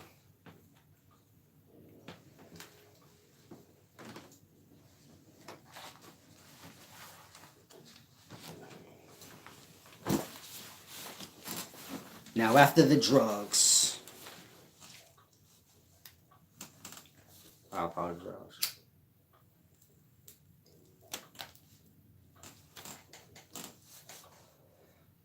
They put the drugs and the gangs on y'all. This is their own orders, meaning Cointel Pro. This is why gang members have like gang codes, and they ain't really no different than cop codes or army man codes. If you're in New York, you say like 031, 999, many different codes. Why y'all using number codes like cops? And maybe like 187 and 211, and why y'all be like copy and all of this cop shit? Where did OG Mac get the mind to know how to orchestrate and make gang codes? Mind you, they say OG Mac was a rat, right? So it's like I said, all the gangs was started by the government. Y'all government guinea pigs. By the help of, those that decided to sell out and pump it on y'all. And so I'll give y'all an example. There's a brother named CK. Y'all might have seen him on Queen's Flip. He was one of the blood dudes. And he say like he the one that exposed OG Mac for being a rat. OG Mac is the one that started Bloods in New York. And he say he the one that exposed them and then they cut him. Like that. In them times, people was more honorable even if they was a gangster. Meaning CK and all them dudes that y'all watching, in them times, they was more God body like. Spitting knowledge and science probably and on that kind of tip. And so had one of them niggas be a rat, they gonna say something. They don't give a fuck if they get ripped open or whatever. It's about the honor. He not right. Like that. OG Mac new times. You get it? Work with the government. Spitting no knowledge, but he's spitting the gang codes, and you get it? You got people that's probably older than him and before his time joining in, like a lot of them OGs, but they not realizing, man, this nigga is a government fucking official sellout nigga, bringing that LA gang shit here for the FBI, so we can get lost into it now, because New York wasn't on that tip, where I'm in this gang and you in this gang, and if I see you, I'm gonna blow your head off, and we wasn't on that. That was LA shit. We knew nothing about that. That's strange to us. We wasn't even jacking that. But then we started. And so, like I said, the FBI created Bloods and Crips everywhere you could think of. And if you get to the bottoms of who started the gang where you from, hey, shit ain't gonna be right if you really look and you don't be biased about it, but you say, yo, you know what, I gotta know this. You gonna see for yourself, like, damn, he might be right. Maybe, just maybe. And so it's like I said, they hit our peoples with the drugs and the gangs. From there, they hit y'all with the music. You get my point? Meaning your highest music execs, your earliest music execs. When you talking about the music business, that is created by the FBI. I'm not talking about rap itself, but I'm talking about the music business. That shit owned by the FBI. It was started by the FBI for you niggas can come into it and get controlled the same way they gave us the guns and the drugs. We rapping about positivity. Fuck the police, public enemy number one, and then that shit changed into some other shit. To some gang shit. And niggas talking like I got more money than you and I fuck more hoes than you and I'll blow your ass away, nigga. Like that. The same way they brought the gang and the drugs to the people, and then that destroyed the people. And then all them drug dealers went to jail, and a lot of them gang members, the early ones, they died. Now what they do is do the same thing over by reselling it in entertainment. You get it? Meaning they put the drugs and the guns, or the drugs and the gangs back on y'all through entertainment now. Y'all are not drug addicts and gangsters, but y'all become it from watching it on TV. Not from living a hard life, and you get it? Y'all become that from watching it. Meaning in this now they could target, it's deep. The drugs and the gangs is only gonna get the blacks at the bottom. But now you could target the blacks at the top through the entertainment of it. You get my point? Meaning the blacks that live middle class and all of that, they didn't experience crack. They was living in the middle class neighborhood. They don't know nothing about what I'm talking about. And they my age, but they like, I didn't grow up, I didn't see none of that. Some was rich, they don't know nothing about none of that. But they know about it from TV. They had TV. We didn't, but they did. You get it? They had YouTube first, meaning the geek and the nerd and the upscale people had YouTube and all of that shit first. And they had access to see all the shit y'all seeing now first. Like that. And so you can target, it's deep. Like I said, shortly after all the drug dealers got locked up and all of that, then the Feds and the Don Diva magazines came out. We didn't get to see these drug dealers no more and get impressed by their lifestyle and sucked into it that way. But we got re-sucked back into it now because we could buy the magazine and reminisce and fall back into it. So this is how they attack my generation. Meaning the generation before mine, they gave them the gangs and the drugs. Taught them how to do it, and them niggas sold out their own community. Then my generation, they attacked us because they know that's their daddies and big brothers. They look up to them. They sell it back to us through entertainment. And we gonna gravitate because we like, oh, I know someone so. You get my point? And so, trickles on like that. Meaning they attacking us now through the media. The same way in the past, a person say, man, I'm gonna try my chances at being a drug dealer. It look like I can make a lot of money for myself. Or I'm gonna join this gang. Maybe I can, be a part and make something of myself. Y'all like that now online. Y'all say, if I could cap better than this nigga, maybe I could get on. Then you get killed. The same way the drug dealers say, if I could maybe sell enough drugs, I could get out of here. But then he get killed back in the day. He don't get out. It's like y'all, like XXXTentacion, all of y'all. If I could cap good enough, I could get enough buzz and get out of here. They're using the YouTube for y'all to destroy yourselves because of what y'all doing on it. You get my point? It's like music. You say, oh, they got something nice going where they can make something of themselves. Let's redirect it. You get it? Meaning music was going to be $1 billion business regardless. But now it's $1 billion negative business. Because they redirect what y'all talk about. What y'all talk about is death and killing and gangs, and so this is what y'all have to live out. This is why in rap you see everybody dying and getting killed. It's all a sorcery. The same way if you go back to the 80s and the early 90s and you see in all the ghettos you got crack and gangsters and they killing each other, that's not by chance. That was orchestrated everywhere for that purpose. The same way y'all online doing stupid, dumb shit and shooting each other, this was orchestrated before y'all did it. This is the point of that. You get it? It's a control thing. The same way they created gangs and they created the drug dealer to control what the outcome of the people are. So it's the same with these things y'all watch. Y'all hop on here, y'all watch a lot of lie, theory, hearsay. Y'all learn how to be gangster on here, the fake way. You get my point?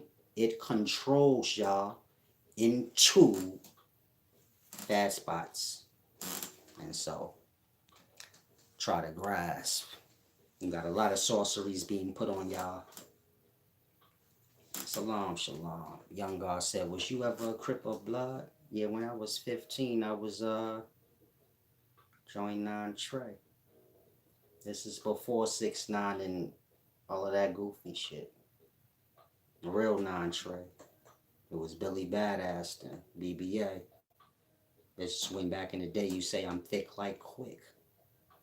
All that weird shit y'all talk now, we didn't talk that. Pull up on a nigga, you say what that red be like? You get into your thick like quick. Meaning thick like quick mean you is you blood, nigga, is you thick like quick. And you better know what to say back or you get ripped open. It's not like now where you could just be blood because you say so. I gotta test you and make sure you know the lingo. Otherwise you not one. Why you don't know the codes? Then you get ripped open back in the day. So it was way different when I was ganging than when y'all was ganging. If you lost, y'all see I got them bullet holes and knife wounds, right? Again, it was way different when I was ganging than how y'all ganging. Y'all like a spoof to me. When I was ganging, it was for real. You gonna die. Like, you better be real for real or you gonna die. Like, and so most of the niggas I came up with, they got bullet holes and knife wounds, but niggas was real for real. Like, you get it? The gang ain't make them real. They was already real. Like I said, back in them times when I joined, the gang was trying to recruit whoever was real already. Because the gang in New York ain't nothing. There wasn't no Bloods and Crips in New York when I joined. So they have to go to who already got a name for theyself to make the gang kind of rock. Otherwise, the gang gonna have problems with all the people that's already real in the city that's doing what they do. So like that. You come to us, you'll be down, bro. When I say they, your own friends that you know. Some of your friends turn. You want to be blood? You don't know what that is. You from New York. The fuck is that? That's some gangster shit. Oh, okay, nigga, sign me up, whatever. Like that. And so back then you had to eat food, and it was way different. Meaning, by the time 2000 came, most of the people that I blooded in with, we ain't deal with it. Because from 2000, this is when you get like anybody just joining. It wasn't like before, where everybody was like ruthless. You had like bozos where you know, like he just joining for protection. He not even real. I know him. And so a lot of the dudes my age kind of walked away from it. Like, that shit's bozo shit now. They just recruit any old bozo retard. And niggas telling and shit. And so most of the people y'all see from 2000 up. But I ain't knocking them. They got their own thing that they do. But they know what I'm talking about. I mean, and they heard that shit. Ain't nobody that's blood could tell you they didn't hear that. If they been blood early in the game. They know about 2000 and all the dudes before that being like, man, y'all weirdos and get the fuck out of here. All strange ass nigga. You get it? Like that. It was changing to like how y'all know it now. Where it's like, you could just be fake and shit. It don't matter. But when I started selling drugs, then I was, you get it? I was still in them times where gangs don't have no merit to the drug dealers. You get my point? Drug dealer pull up, clear the gangs out. Like, get out of here, y'all fucking up my money. And they gonna leave. Like, you get my point? Ain't nobody playing with the drug dealers. So that's how New York go. You could be in whatever gang you want. It wouldn't matter. When the dope boys pull up, so they gonna clear out. You get it? They like hyenas. Drug dealers is like lions, wolves. The gang members ain't playing with the drug dealers because they know they can put a bag in and whack the whole set. It ain't gonna really cost them nothing but a half a key, chump change out of what they dealing with, so they don't even care. Like, and then most of the, you get it? Y'all know how I go if you from the neighborhood. Most of the drug dealers, they'll deal with the like, for like other things. And so once you become a drug dealer, then nobody hold you to the gang stuff no more. You get my point? It's like Eazy-E or Kelly Park Crip, but he's so dope, so y'all don't hear that much. Meaning you might see him with Bloods or whoever, because nobody really gonna hold him to that like that no more. Even in LA. You get it? Once you start selling dope back in the day, it's kind of like a promotion. You're not a gang member no more. You something better. But nobody from the gang gonna be like, yo, that motherfucker so loud and he don't fuck around no more. They look at it the same. Like, nah, he came up. He gonna be the reason why we have things now. Like, you get it? Like that. And so you still mess with your partners and all that. You just ain't really claiming, but I guess you become the finance of their stupidity. You get my point? But stay away from all of that stupid shit. That shit is dumb. That's the best thing I could tell most of y'all. When you young, it's gonna look like what you don't want it to be. You feel me? Like, so that's why I got the tattoo on the eye. I mean, and this is from '99. This is when nobody had these. I was a different kind of young person than y'all familiar with. You see how y'all are now? Where y'all like got the big guns and y'all got like tattoos and shit. In '99, nobody's walking around with a tattoo when they y'all with big ass fucking guns moving like how y'all move in today times. Niggas is still knuckling it up. Baseball bats, you know, fights. I'm like y'all in. I pull up with the tattoo on the eye. I'm ganging. Niggas is not familiar with that. Who the fuck is this little big head nigga? And I got the big shit that y'all have today. Red beams, all that shit on the top. Niggas got revolvers back then. I pull up with some big dumb shit where niggas like, what the fuck is that he got? I was like, but ahead of my time by like 10 years. You get my point? So I look like y'all now, but then, you get my point? Nigga look strange to people. Like, who is this nigga? And so you get my point? And it was just different back then. I'm like the precursor to y'all now. Like, how y'all get how y'all are, I guess. That shit kind of come from like me, because ain't nobody about to be like, yeah, I had a tattoo in my eye in '99. You lying. I remember when I got this shit. Ain't nobody had no tattoo on the eye. The movie just came out in like '95, my nigga.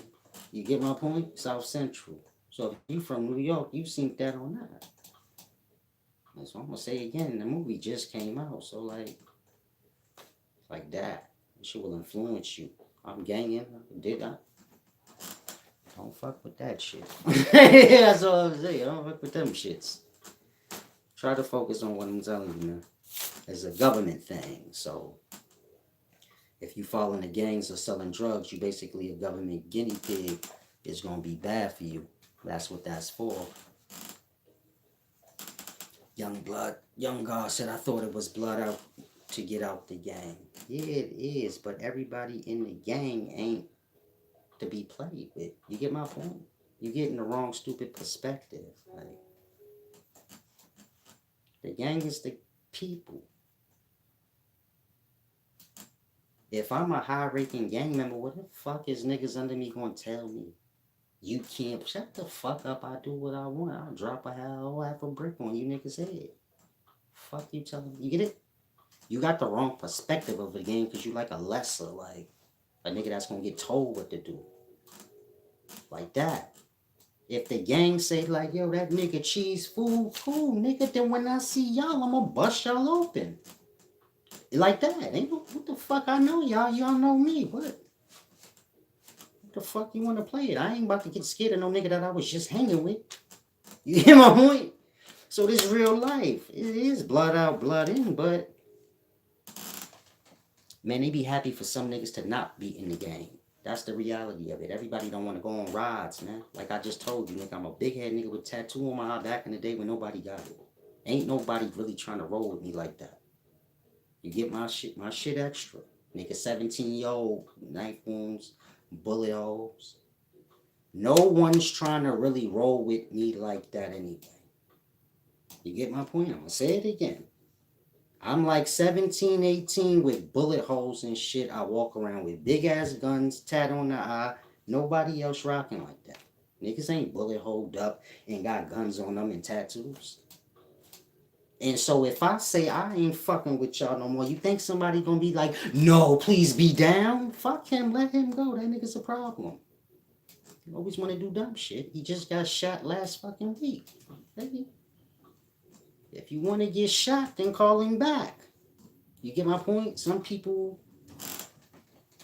it's better with some people gone.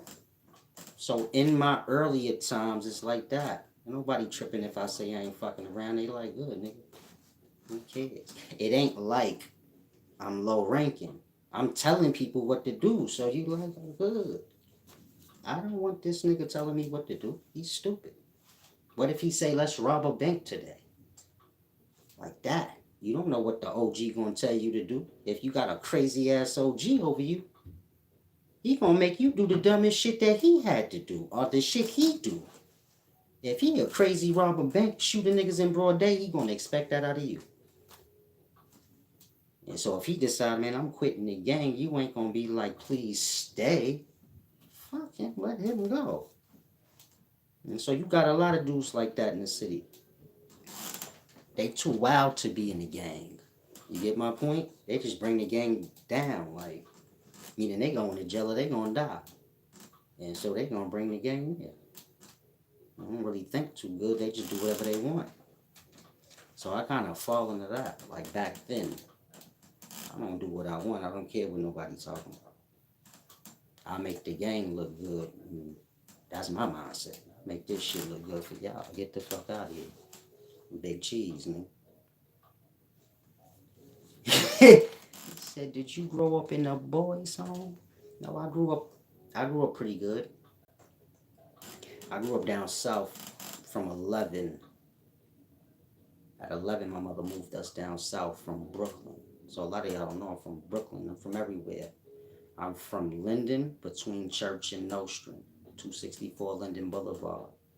That's where them C&B niggas used to be at. Yeah, I know everybody. Meaning a lot of niggas think they gangster. I know everybody. I'm somebody that nobody don't mention. It's like I said, when I was younger, a lot of people I can expose. Like, you ass. On a real. Like, you soft, nigga. I remember you. But, like I said, I used to live over there in Brooklyn in Flatbush. Between Church and Nostrand on Linden. And so, when I was 11, my mother moved us to Georgia. And so I grew up in a house mowing the lawn like a square and all of that for allowance. But then I would come back and visit my grandmother. Cause she lived in Harlem in Uptown Dayton. So, you get my point? I'm coming back to the city every summer. And then I'm staying longer than the summer. So I would go to school up here for half the year, then go back. Basically young, trying to stay in New York because Georgia's boring for me. But it's better for me there. So like that. Born from the gutter, but moved out early. But grandma's was my link back. So when I turned like 17, my mother got locked up. Not because she gangster, not my mother a square, but her boyfriend was cheating. She wound up cutting the girl, meaning they had a little cat fight. But Georgia's strict, so she wound up getting hit with 2 years.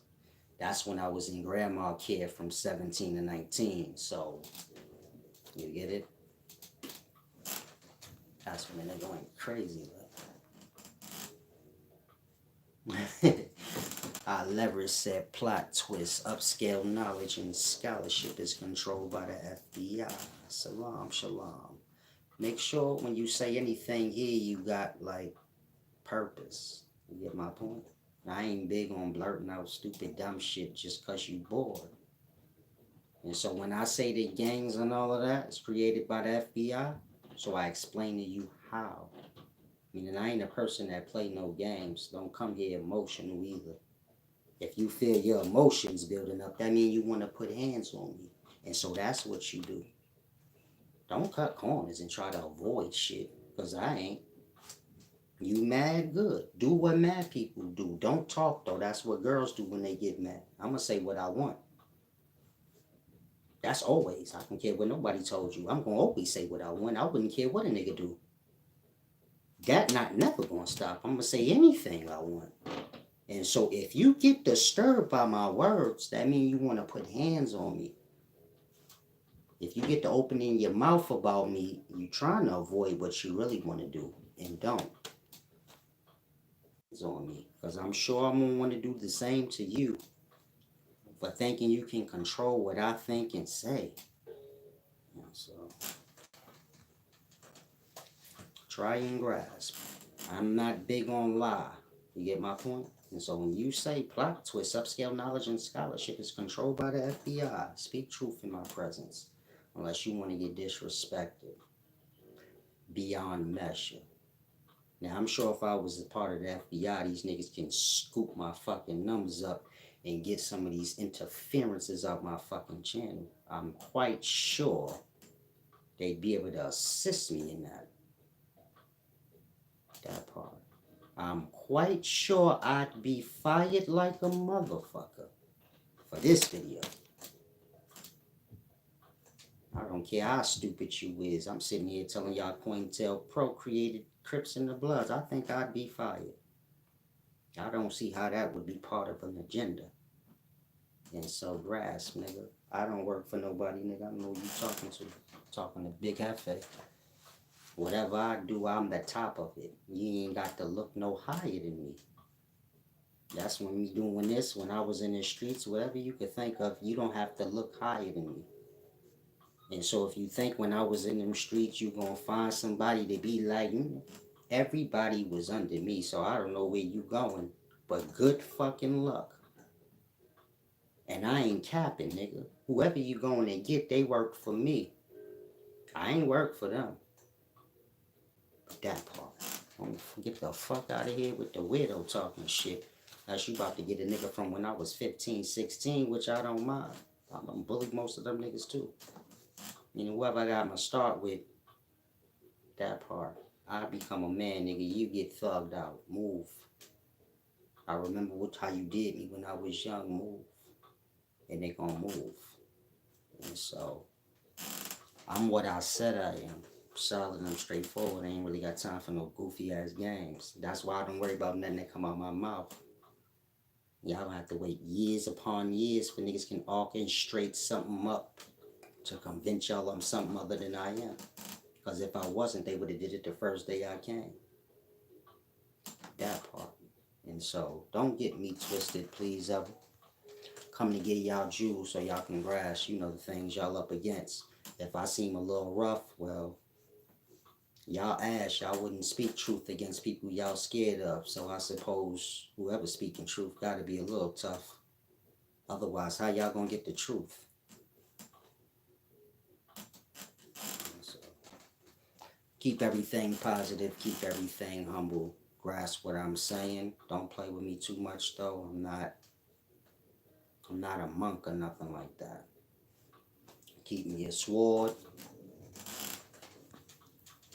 I'm gonna stick you. I'm just playing. Young God said I should have made a manuscript on how to gang bang. I have a son and a daughter. I don't tell y'all nothing I wouldn't tell them. So I don't tell them how to gang bang. That's fucking stupid. Gang bang ain't gonna do nothing for you. Peace and wisdom, I leverage. I like you. I accept your apology. Thank you for that too, man. Ain't nothing cute about gang banging, young God, and I know you know that already, man. And so, I will never write a book on gang banging, and I more than likely wouldn't write a book on my life unless I'm writing it on just like how wise I am. But y'all can ask about my past. You get my point? I mean, I'll talk about my past. Y'all would have to jot it down yourselves. I got more worth than my past. You get it? Meaning my selling drug days and street days don't hold no worth to me now. You get my point? I'm not intrigued by it anyway. I couldn't care less about it. Niggas could tell you a whole lie about me in the streets and say I was ass and I ain't really from no streets. I wouldn't care. My mind is different. That's bum world. Like I told y'all in the beginning, I don't claim no fucking street because that's some bum shit. We don't own them dusty ass blocks and ain't nobody claiming fucking the Upper East Side and shit. Rich people don't do that shit. So I'm trying to adopt rich motherfuckers' ways. You get my point? And I advise y'all to do the same. Become aware of what's poor, impoverished mind-wise, and try to adopt the opposite and change your circumstances. Claiming dusty-ass blocks, that part, that's a waste of time. So, be mindful. Are you a GD? Salam, shalom. I said what I was. And that's that. In terms of gangs, that never was my thing. Like I said, that was something that was just pushed up on us. It hit New York. We was the young generation that was running in the streets, so it was just, you get my point? Kind of pushed up on us. But New York is a drug dealing place. Nobody really care about gangs that much. It's really not that important. You get my point? Y'all just seeing what y'all seeing. All them little gang members, they desperate to get put on with the drugs at some point. And once they get put on with that, niggas gonna tell them, like, we don't fuck with gang members, nigga. You gonna fuck up business. You either ganging or you getting money. If you getting money, you need to lose your little rag and pick your pants up and get you some slacks, look nice, get you a collar shirt. You get my point? And when you start coming in them drug dealer realms, it's not like tacky. Niggas got different kind of class. Like, for real. Whole different class. It ain't like that tacky, bummy street punk shit. Niggas want to see you in slacks and nice shirts, so they don't even want to deal with you. Like, you don't want to hear nothing about your tough stories and none of that.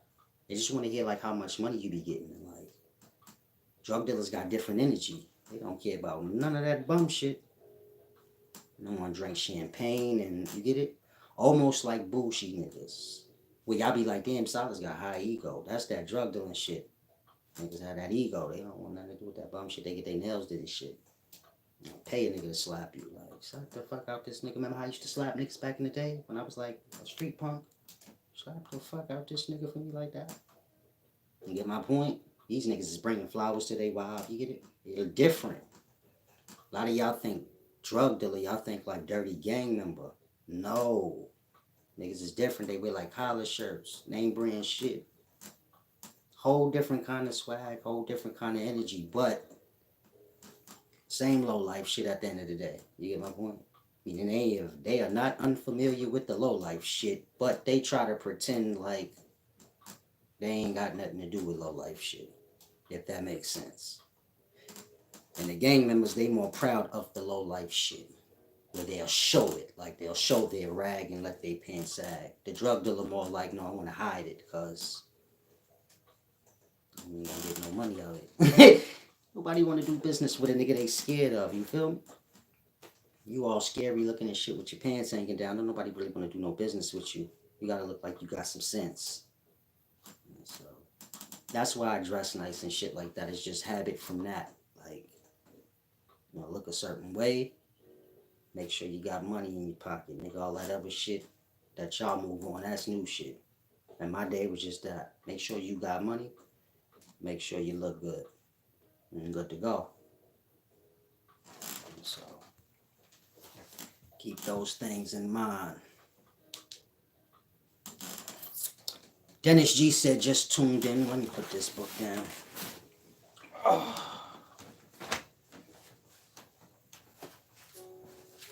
I'm gonna do a video later because I'm getting a little tired now, but I'm gonna come back and do a video, and then you guys can ask me all the street questions y'all want.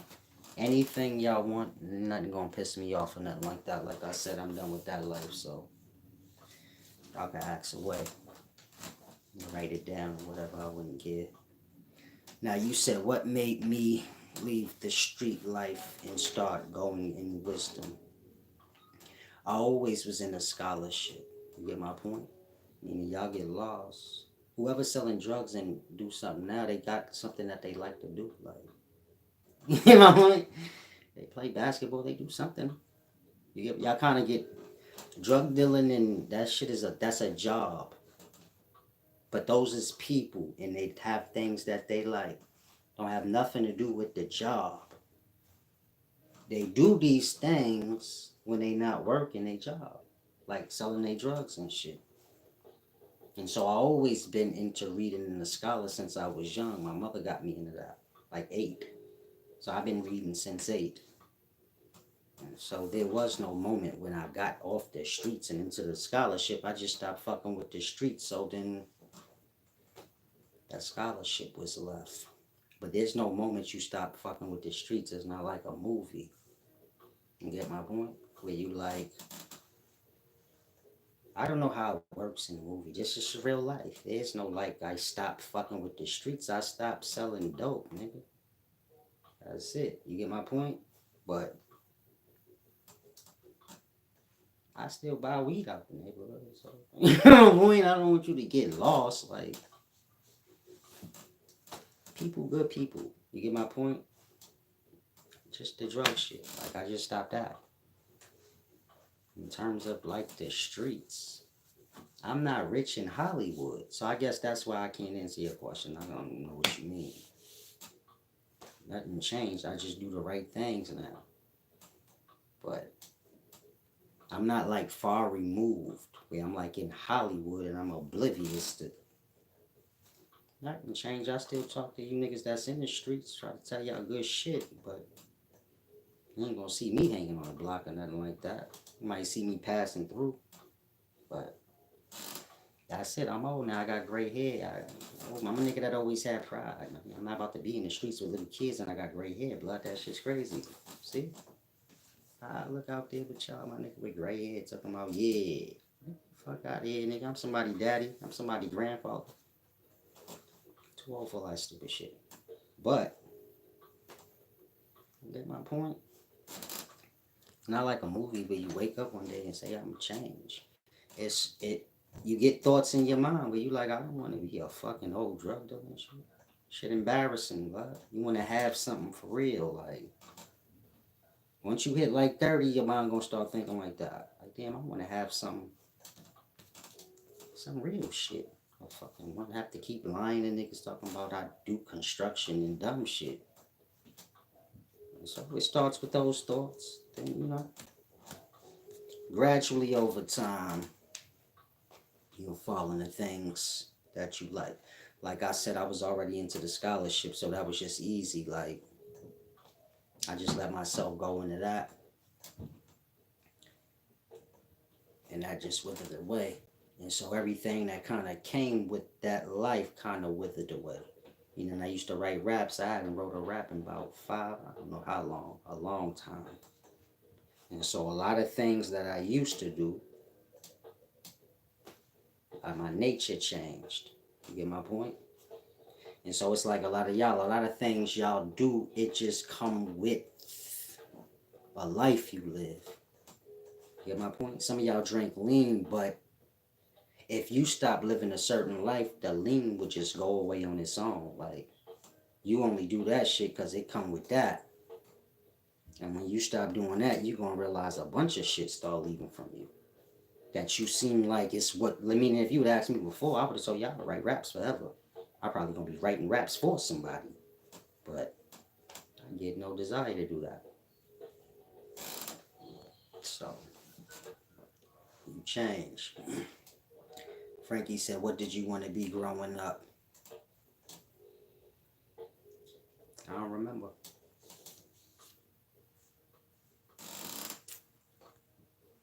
40, so that was a while ago. And I'm sure it wasn't just one thing.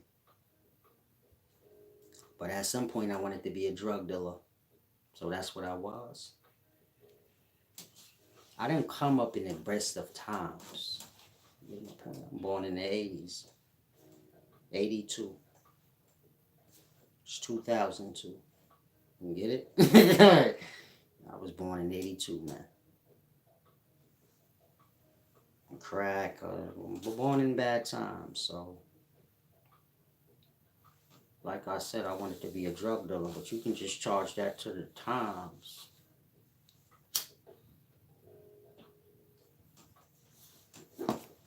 My daddy sold dope. My aunt.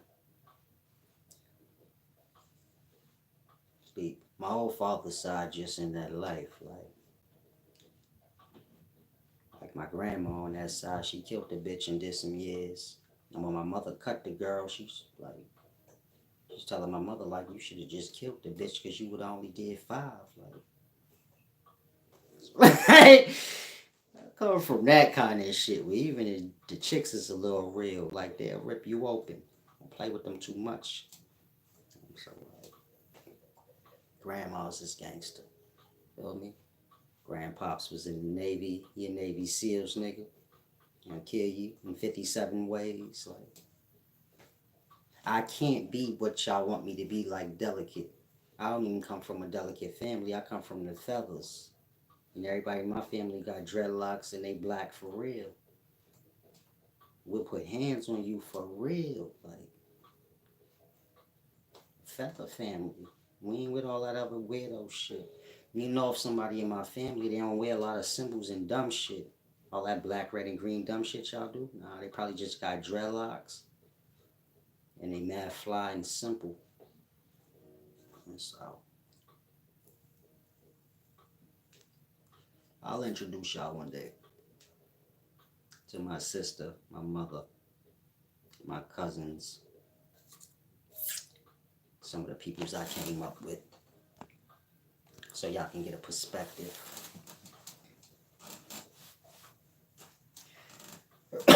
Someone said, did drug dealers have to pimp also? I never liked pimps, but that's just me. I don't like motherfuckers manipulating me, you know? That was just always my thing. I don't really like all that shit, man. The fuck do a chick selling her ass got to do with you, nigga? Like, you get my point? But there's an order there, but I got a mother, so I was always honorable. I wasn't never like a nigga that was just stupid, but I just do what I do. And I'll tell you, like, I know I ain't doing right, but I do what I do. I was like a tragedy. Meaning most people say, man, you got a lot of talent, nigga. You could be a rapper, a model. I used to get that a lot. Why don't you try to be a model, nigga? You dress nice. Selling dope and shit, that's my thing. Like, you get it? Nigga got a nice smile, nigga cute, all that, but nigga just like, gut. Like, I like that shit. So like that, most people like, nigga waste of talent. Nigga retarded. But I always was smart and I always knew, like, yeah, I'm letting motherfuckers down, but I'm gonna get my shit together. So more than likely, I always gonna change my life around to be something more than that. But that was expected of me, if that makes sense. Because I was always smart in school, straight A's and all that shit. I just was bad, but I was always smart, like above normal smart. So I guess that's how I get in trouble all the time. Frankie said, am I considering removing the eye tattoo? Yeah, what you just said, young God, is true. When men used to cheat back in the day, women would stay with them to keep the family together. Women back in the day was real as fuck. Not for that, but I mean just like they strength. Chicks was real back in the day. Like grandma, you know, she can hold down the whole family. Everybody grandma. You get my point? Yeah. She dealing with the little boys and they fucking up, but them her little boys, she love them, she gonna keep forgiving them, and you get my point? And so a wife was like that with her husband. So it wouldn't matter if the nigga fucked up. That's my shit, like. And he know too though, like, nah, that's my old lady, man. I be fucking up, but she got all his money and shit. Like back in the day, it was real. Nigga fuck up, but he put everything into the wife, where she don't have no doubt if you get my point. She knowing like he ain't going nowhere. I got the whole fucking house, his whole fucking check. Meaning he trusts me with his whole life. He just a stupid fucking fool. So they have mercy on a nigga. Meaning in the past, a man's wife was like his old lady, like he said, like his mother. But not. And so, right? Women were realer than women in the daytime. They had more morals, they had more strength, they had more logic. It's like I said in the past, women would teach, meaning they would speak. Men would just slap the shit out you if you didn't listen to the woman. It's like back in the day, like your mama tell you, I go get your daddy. You know what that means. Meaning your mama gonna talk to you, but if you don't listen, daddy gonna come put hands on you. Same in the streets. A chick could be talking to somebody, I'll go get my man, you know what that means. He ain't gonna talk to you. He gonna shoot you for playing with his wife. So men were different and women were different. Meaning the loyalty was different. You didn't question your wife. I wouldn't give a fuck if you caught her cheating. It's still you knowing like, but that's my wife. She ain't going nowhere. She just fucked up. Like, it was kind of like that. In the daytimes, y'all sloppy. And y'all loyalty be all sloppy. So it be different. I wouldn't recommend a woman in today forgive a man. Because a man in today ain't no man. You get my point? And so it don't even make no sense to. But in the past, a man was a man. Meaning that nigga got up and worked and did whatever he did. She had the whole check and he handled his handle. But, you know, be how it be. Like I said, I'll come back and do a video later. No, I'm not considering moving the eye tat. I'm older now, so fuck around with my eye and shit like that. Meaning if I wouldn't get a tattoo on my eye now. And so I wouldn't fuck with it. Like, I wouldn't fuck with my eyes. Like, I want to take a chance and try to remove it and then fuck get it. I'll leave well enough alone. Like, it is what it is. Part of my past. If a person judgmental, so then that's they bad. Meaning they get to know me before they do. If a person asks, then they get clarity. Yeah, I had this before everybody you ever seen did. I ain't a part of the new times. I'm the beginnings of the new times. This in 99, maybe 2000, I don't remember. But I was young. My daughter wasn't born when I had it. And I remember my baby mama was like, motherfucker, you stupid. Walked up in the crib with my eye fat. I thought I was lit, nigga, big cheese, man. Oh, shit, nigga, you stupid as fuck. You look dumb as shit. I felt dumb. Like, they're gonna play me what? What? I'm John Shaft. Like, shit, but deep. People have to get used to it. Nobody never seen nothing like that before. Get it? Dollar sign under the eye. Ain't never seen nothing like that, cat daddy. I had a crew called MOE, Money Over Everything. You may have heard that, but that's start from me, meaning I started that. Nobody else you ever heard. I own that. I'm talking about like famous people, because my cousin, she be rapping and shit. Y'all know how things spread. People be having little slogans. They think it come from them. It don't. See? I got Mo on my arm. Well, you can't see it, but tattoos is old too, because nigga was gangster. But that's MOE.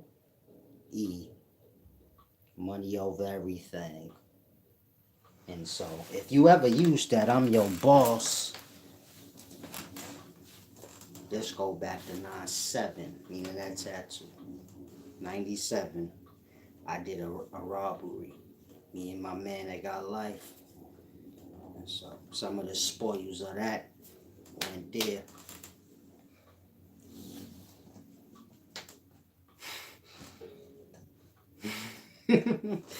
Peace and wisdom, cup clock, boat. Yeah, you good. The young God said, you come up with the coolest names. My man name is Mo. Well, he like my brother. That's what everybody refer him to. He got this on his eye, too. He was in jail. It's deep. Most of my friends was bad young. So this nigga went to jail at 12, right? So he's my man that starts going to jail at 12 and shit. Nigga do 2 years at 12 in DFY, Sparta or some shit. So he gone from 12 to 14. Then he's gone from 15. Then he's gone from 15 to 17. Blur blown, so he blooding it up too and shit. So I named him OE after him, like, you get it, when he went to jail a second time. Mind you, we still underage. So like, my man that got life, he did his first two at 14, 14 and 16. Then when we turned like 18, 19, he went for life. Well, I got locked up for attempt murder. And when I was in jail, so you get it, they like, yeah, that nigga finished. When I came out, he went in. But like he was finished. You get it? So it was almost like one of them things. Like, damn. Both them niggas was about to be finished at the same fucking time, but two different situations. Meaning, his shit was in the paper and all that. He smoked a nigga in McDonald's or some shit. And my shit was more like some street shit. So I just got wrapped up. Like, somebody got smoked. And when people get smoked in the area, my name come up. So, back then, if somebody gets something bad happen to them, I'm going to jail. You ain't really got to question that. You get my point? Meaning they gonna at least come and get me. And then it pan out how it do. And so somebody snitched in that case, and that's kind of how I got out of that thing. Not me, I'm saying somebody snitched on their own self. They included me and other people. That's how we got taken in. It was like a conspiracy thing. They became unreliable. You know, people be getting threatened and stuff, then they keep changing their story, then they don't ever be reliable after that. So, I'm underage at this time too. Well, I'm like 18, 19, maybe 18. So, you get it? I kind of got lucky on that one, but I was on the island and all that shit. And then when I came out, my man went in. But he never got out. But he went in for the murder, and then he never got out. And then that shit was in the newspaper, and so he's still in there. He got about 20 in now, 21 in. He should be coming home soon. I think he got 25 to life. So maybe 8 more years. I'm not sure. But he got a long time in there. And so y'all think about the life y'all live, because from 18 till about 40, you can clock out. Like I said, most people I know, they got life. And they've been going to jail since like 14, doing 2 years, and you get my point? So, everybody ain't gonna get it together. I mean, I got my life together, but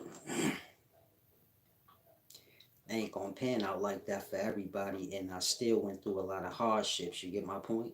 Meaning, over these past few years, 5 years or so, I got my life together, but you get my point? Ain't no escaping it. Young God said, do you know how to cook? If you're talking about food, yeah, I'm gonna make some oxtails tonight. Some yellow rice and shit. I got children, so yeah, I know how to cook.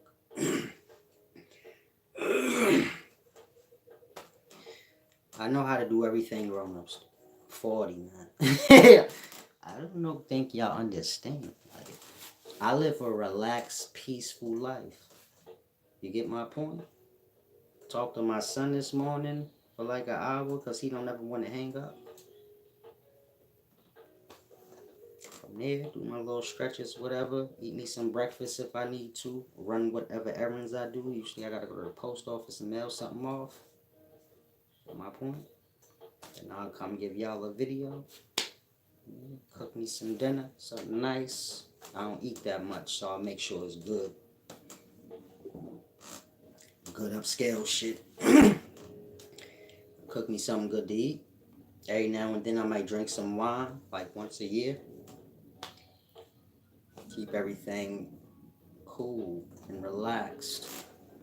When you're young, you be seeking out like problems, but you call it like action.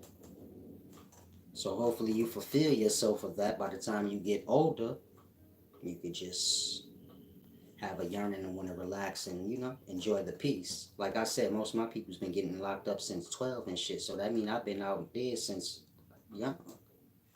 I got stabbed at 17. You get it? I done been shot, stabbed over 8 times before 21. I haven't gotten anything after 21. You get my point? So whatever bullet holes and stabbings I got, they before 21. I turned 21 in 2003. You get it? Like that. Like, when you turn my age, you say, man, I don't mind a little peace. I don't mind relaxing. You get it? I had enough. Like, I could go the rest of my life without ever having beef with a nigga again. And I won't feel no kind of way. I can go the rest of my life without having to fight. And I won't feel no kind of way. Some of y'all can't. You still need some action. You like, I can go the rest of my life with no action. I'm fine with that, buddy. You get it? Like I said, most people I know in jail are fucked up some kind of way. And it's been since 12. Like, so you gotta grasp. My uncle doing life right now. He just called me the other day. And so, like I told you, I could relax forever. I wouldn't. I fulfilled myself of the low life shit. You don't even have to worry about it. Like, no background music today. It's on. That must be real low. But yeah, it's on. And so, yeah, I'm just like a regular 40-year-old. Meaning, if your mom about 30-something, 40-something, you get it? Me and her were probably like, some of y'all mamas and peoples is ghetto. You get my point? A lot of y'all think I'm some hood nigga. I'm not hood. I'm like classy. I be getting my nails done and shit. I always gotta get it. You gonna annoy me. I would get along more with somebody that have a briefcase and go to work. Not a nigga with his pants sagging and talking tough. You gonna aggravate me, nigga. You don't got nothing to do, like. So it's deep. Hold on. My door.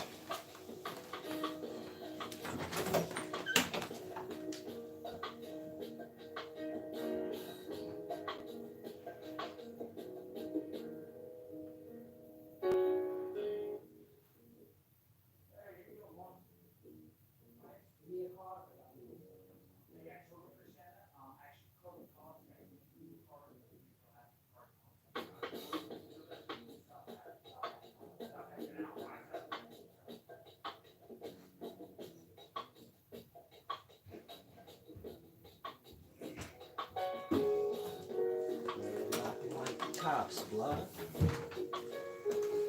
I'm sorry. Niggas out here selling internet service. Why you knocking like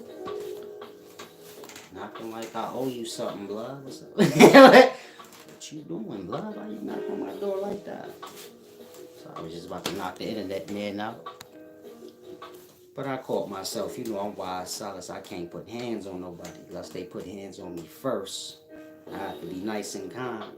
So I try to make sure I am. Unless you like.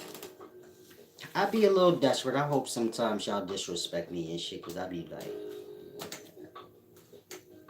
I wouldn't mind slapping them. I wouldn't mind slapping someone here. But I try to keep it nonviolent, you know. I try. Some of y'all like to push the buttons. But I like that. I'm big on respect. Have some class. Know how to speak properly. I don't mind if you like got a foul mouth and you speak that street shit. As long as I know you can speak properly, then we good. Like, y'all know I can speak properly. Then y'all know I could. I just need to know that you versatile and you're not stuck on one stupid side, because then you get my point. I don't know what to tell you. You can't be grown and don't have no vocabulary. That's how I look at it. Meaning I should be able to sit my son down and, you get it? Explain to him. You say anywhere, not nowhere, and you don't say worse, you say worse. I should be able to sit my children down and explain to them the right way to speak. And if I can't, at 40, what the hell have you been doing? And so I'm like that. I don't mind if you speak the street vernacular, because we all come up like that. I don't care if you're white and rich or whatever. Everybody come up as a kid and you learn that lingo.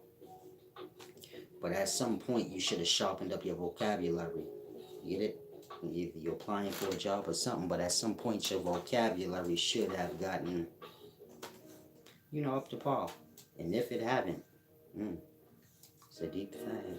Salam, shalom. Now I'm about to depart. Hopefully, you guys are in good spirits.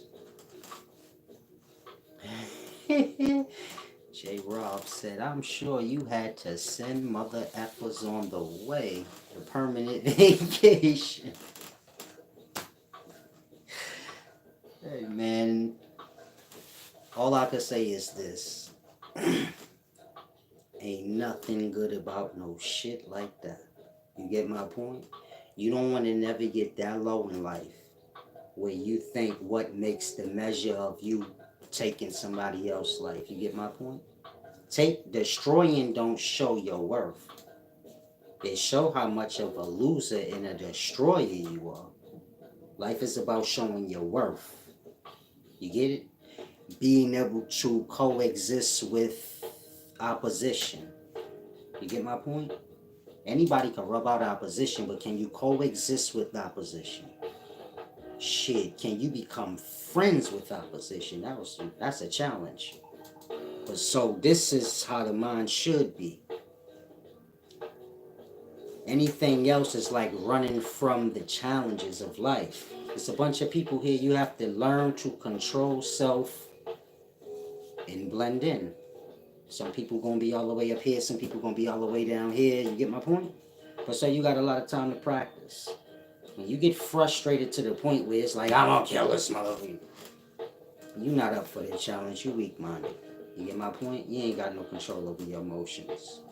So whatever negative things I did in the past, it's because of that. Like desperation, being young and desperate. You get it? Thinking like what makes the measure of a person how tough they are. That's stupid. Meaning I'm on the real. I'm telling you that's stupid. That's dumb. What makes you is what you get it? If killing is what make you, then you should just look at the kids that you have as nothingness, because that's opposites. And so one is something and the other ain't. I suppose you bringing life and raising that life up and it turning out all right or however. You get it? Look at life like that. Now remove the kid.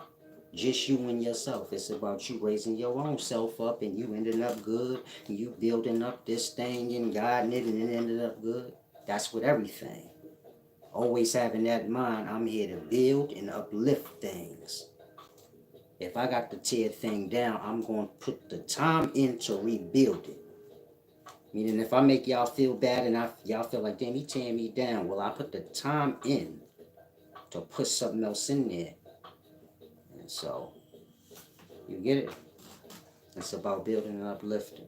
It ain't about destroying and killing. You want to remove yourself from things before you even get to that point. And if somebody getting you to the point where you feel like I need to whack them off, just remove yourself. You get my point? That's simple. It ain't worth it. You don't want that on your soul. You don't want that energy carrying over to your loved ones. Because death don't care about rules. Dishonor don't care about honor. So like when you killing people, that's dishonorable. If your kid or somebody that ain't got shit to do with shit die because of your shit, death don't have honor. You have to just watch what you engage in. You bring things upon yourself, your family, all kind of things. And so it's best to just be kind, humble in your way. Keep wrath for when it's needed. You get my point? You can't just be weak and humble. People will run over you. But you want to be nice and kind in your way, respectful, have good manners. Keep yourself nice and neat. You representing your mama. So if you got a problem, you say, Silas be fly. I represent my mama, blood. I don't know what to tell you. I don't know who you represent, but I represent my mother and my kids. I need to look right. Simple. And so you represent yours how you do.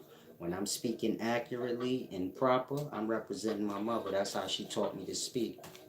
You know who taught me to speak the other way. So, that part. I move on that kind of time. And that's that. Like I always tell y'all.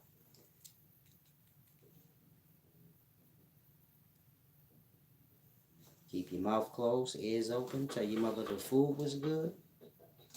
You good to go. You good to go in this life, baby. Okay, this is the last question.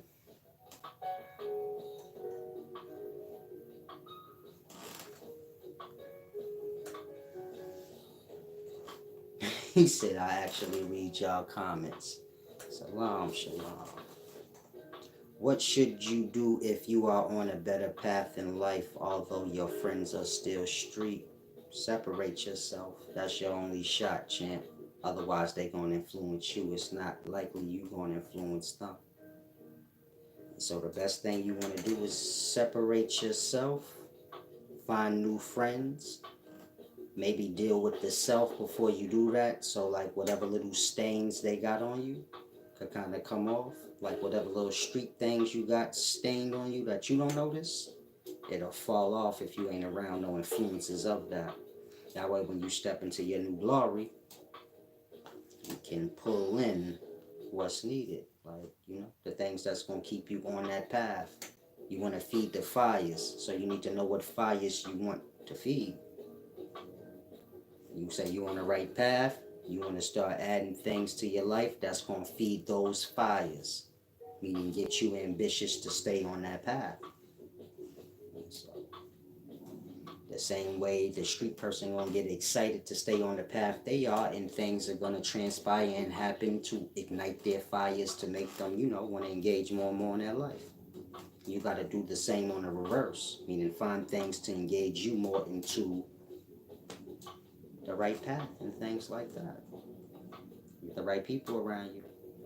A woman can usually do it, meaning if you start to look for women in environments that's opposite of the street, then I suppose you will end up in those environments. So it's a deep thing. Try and grasp. Now I'm gonna depart. Like I said, I'll slide back maybe later. Sometime this weekend and give y'all some more deep jewels. If you want to get back up close, click the description arrow. All my links is there. Visit the website. Subscribe to the channel. And thumb me. Peace and wisdom.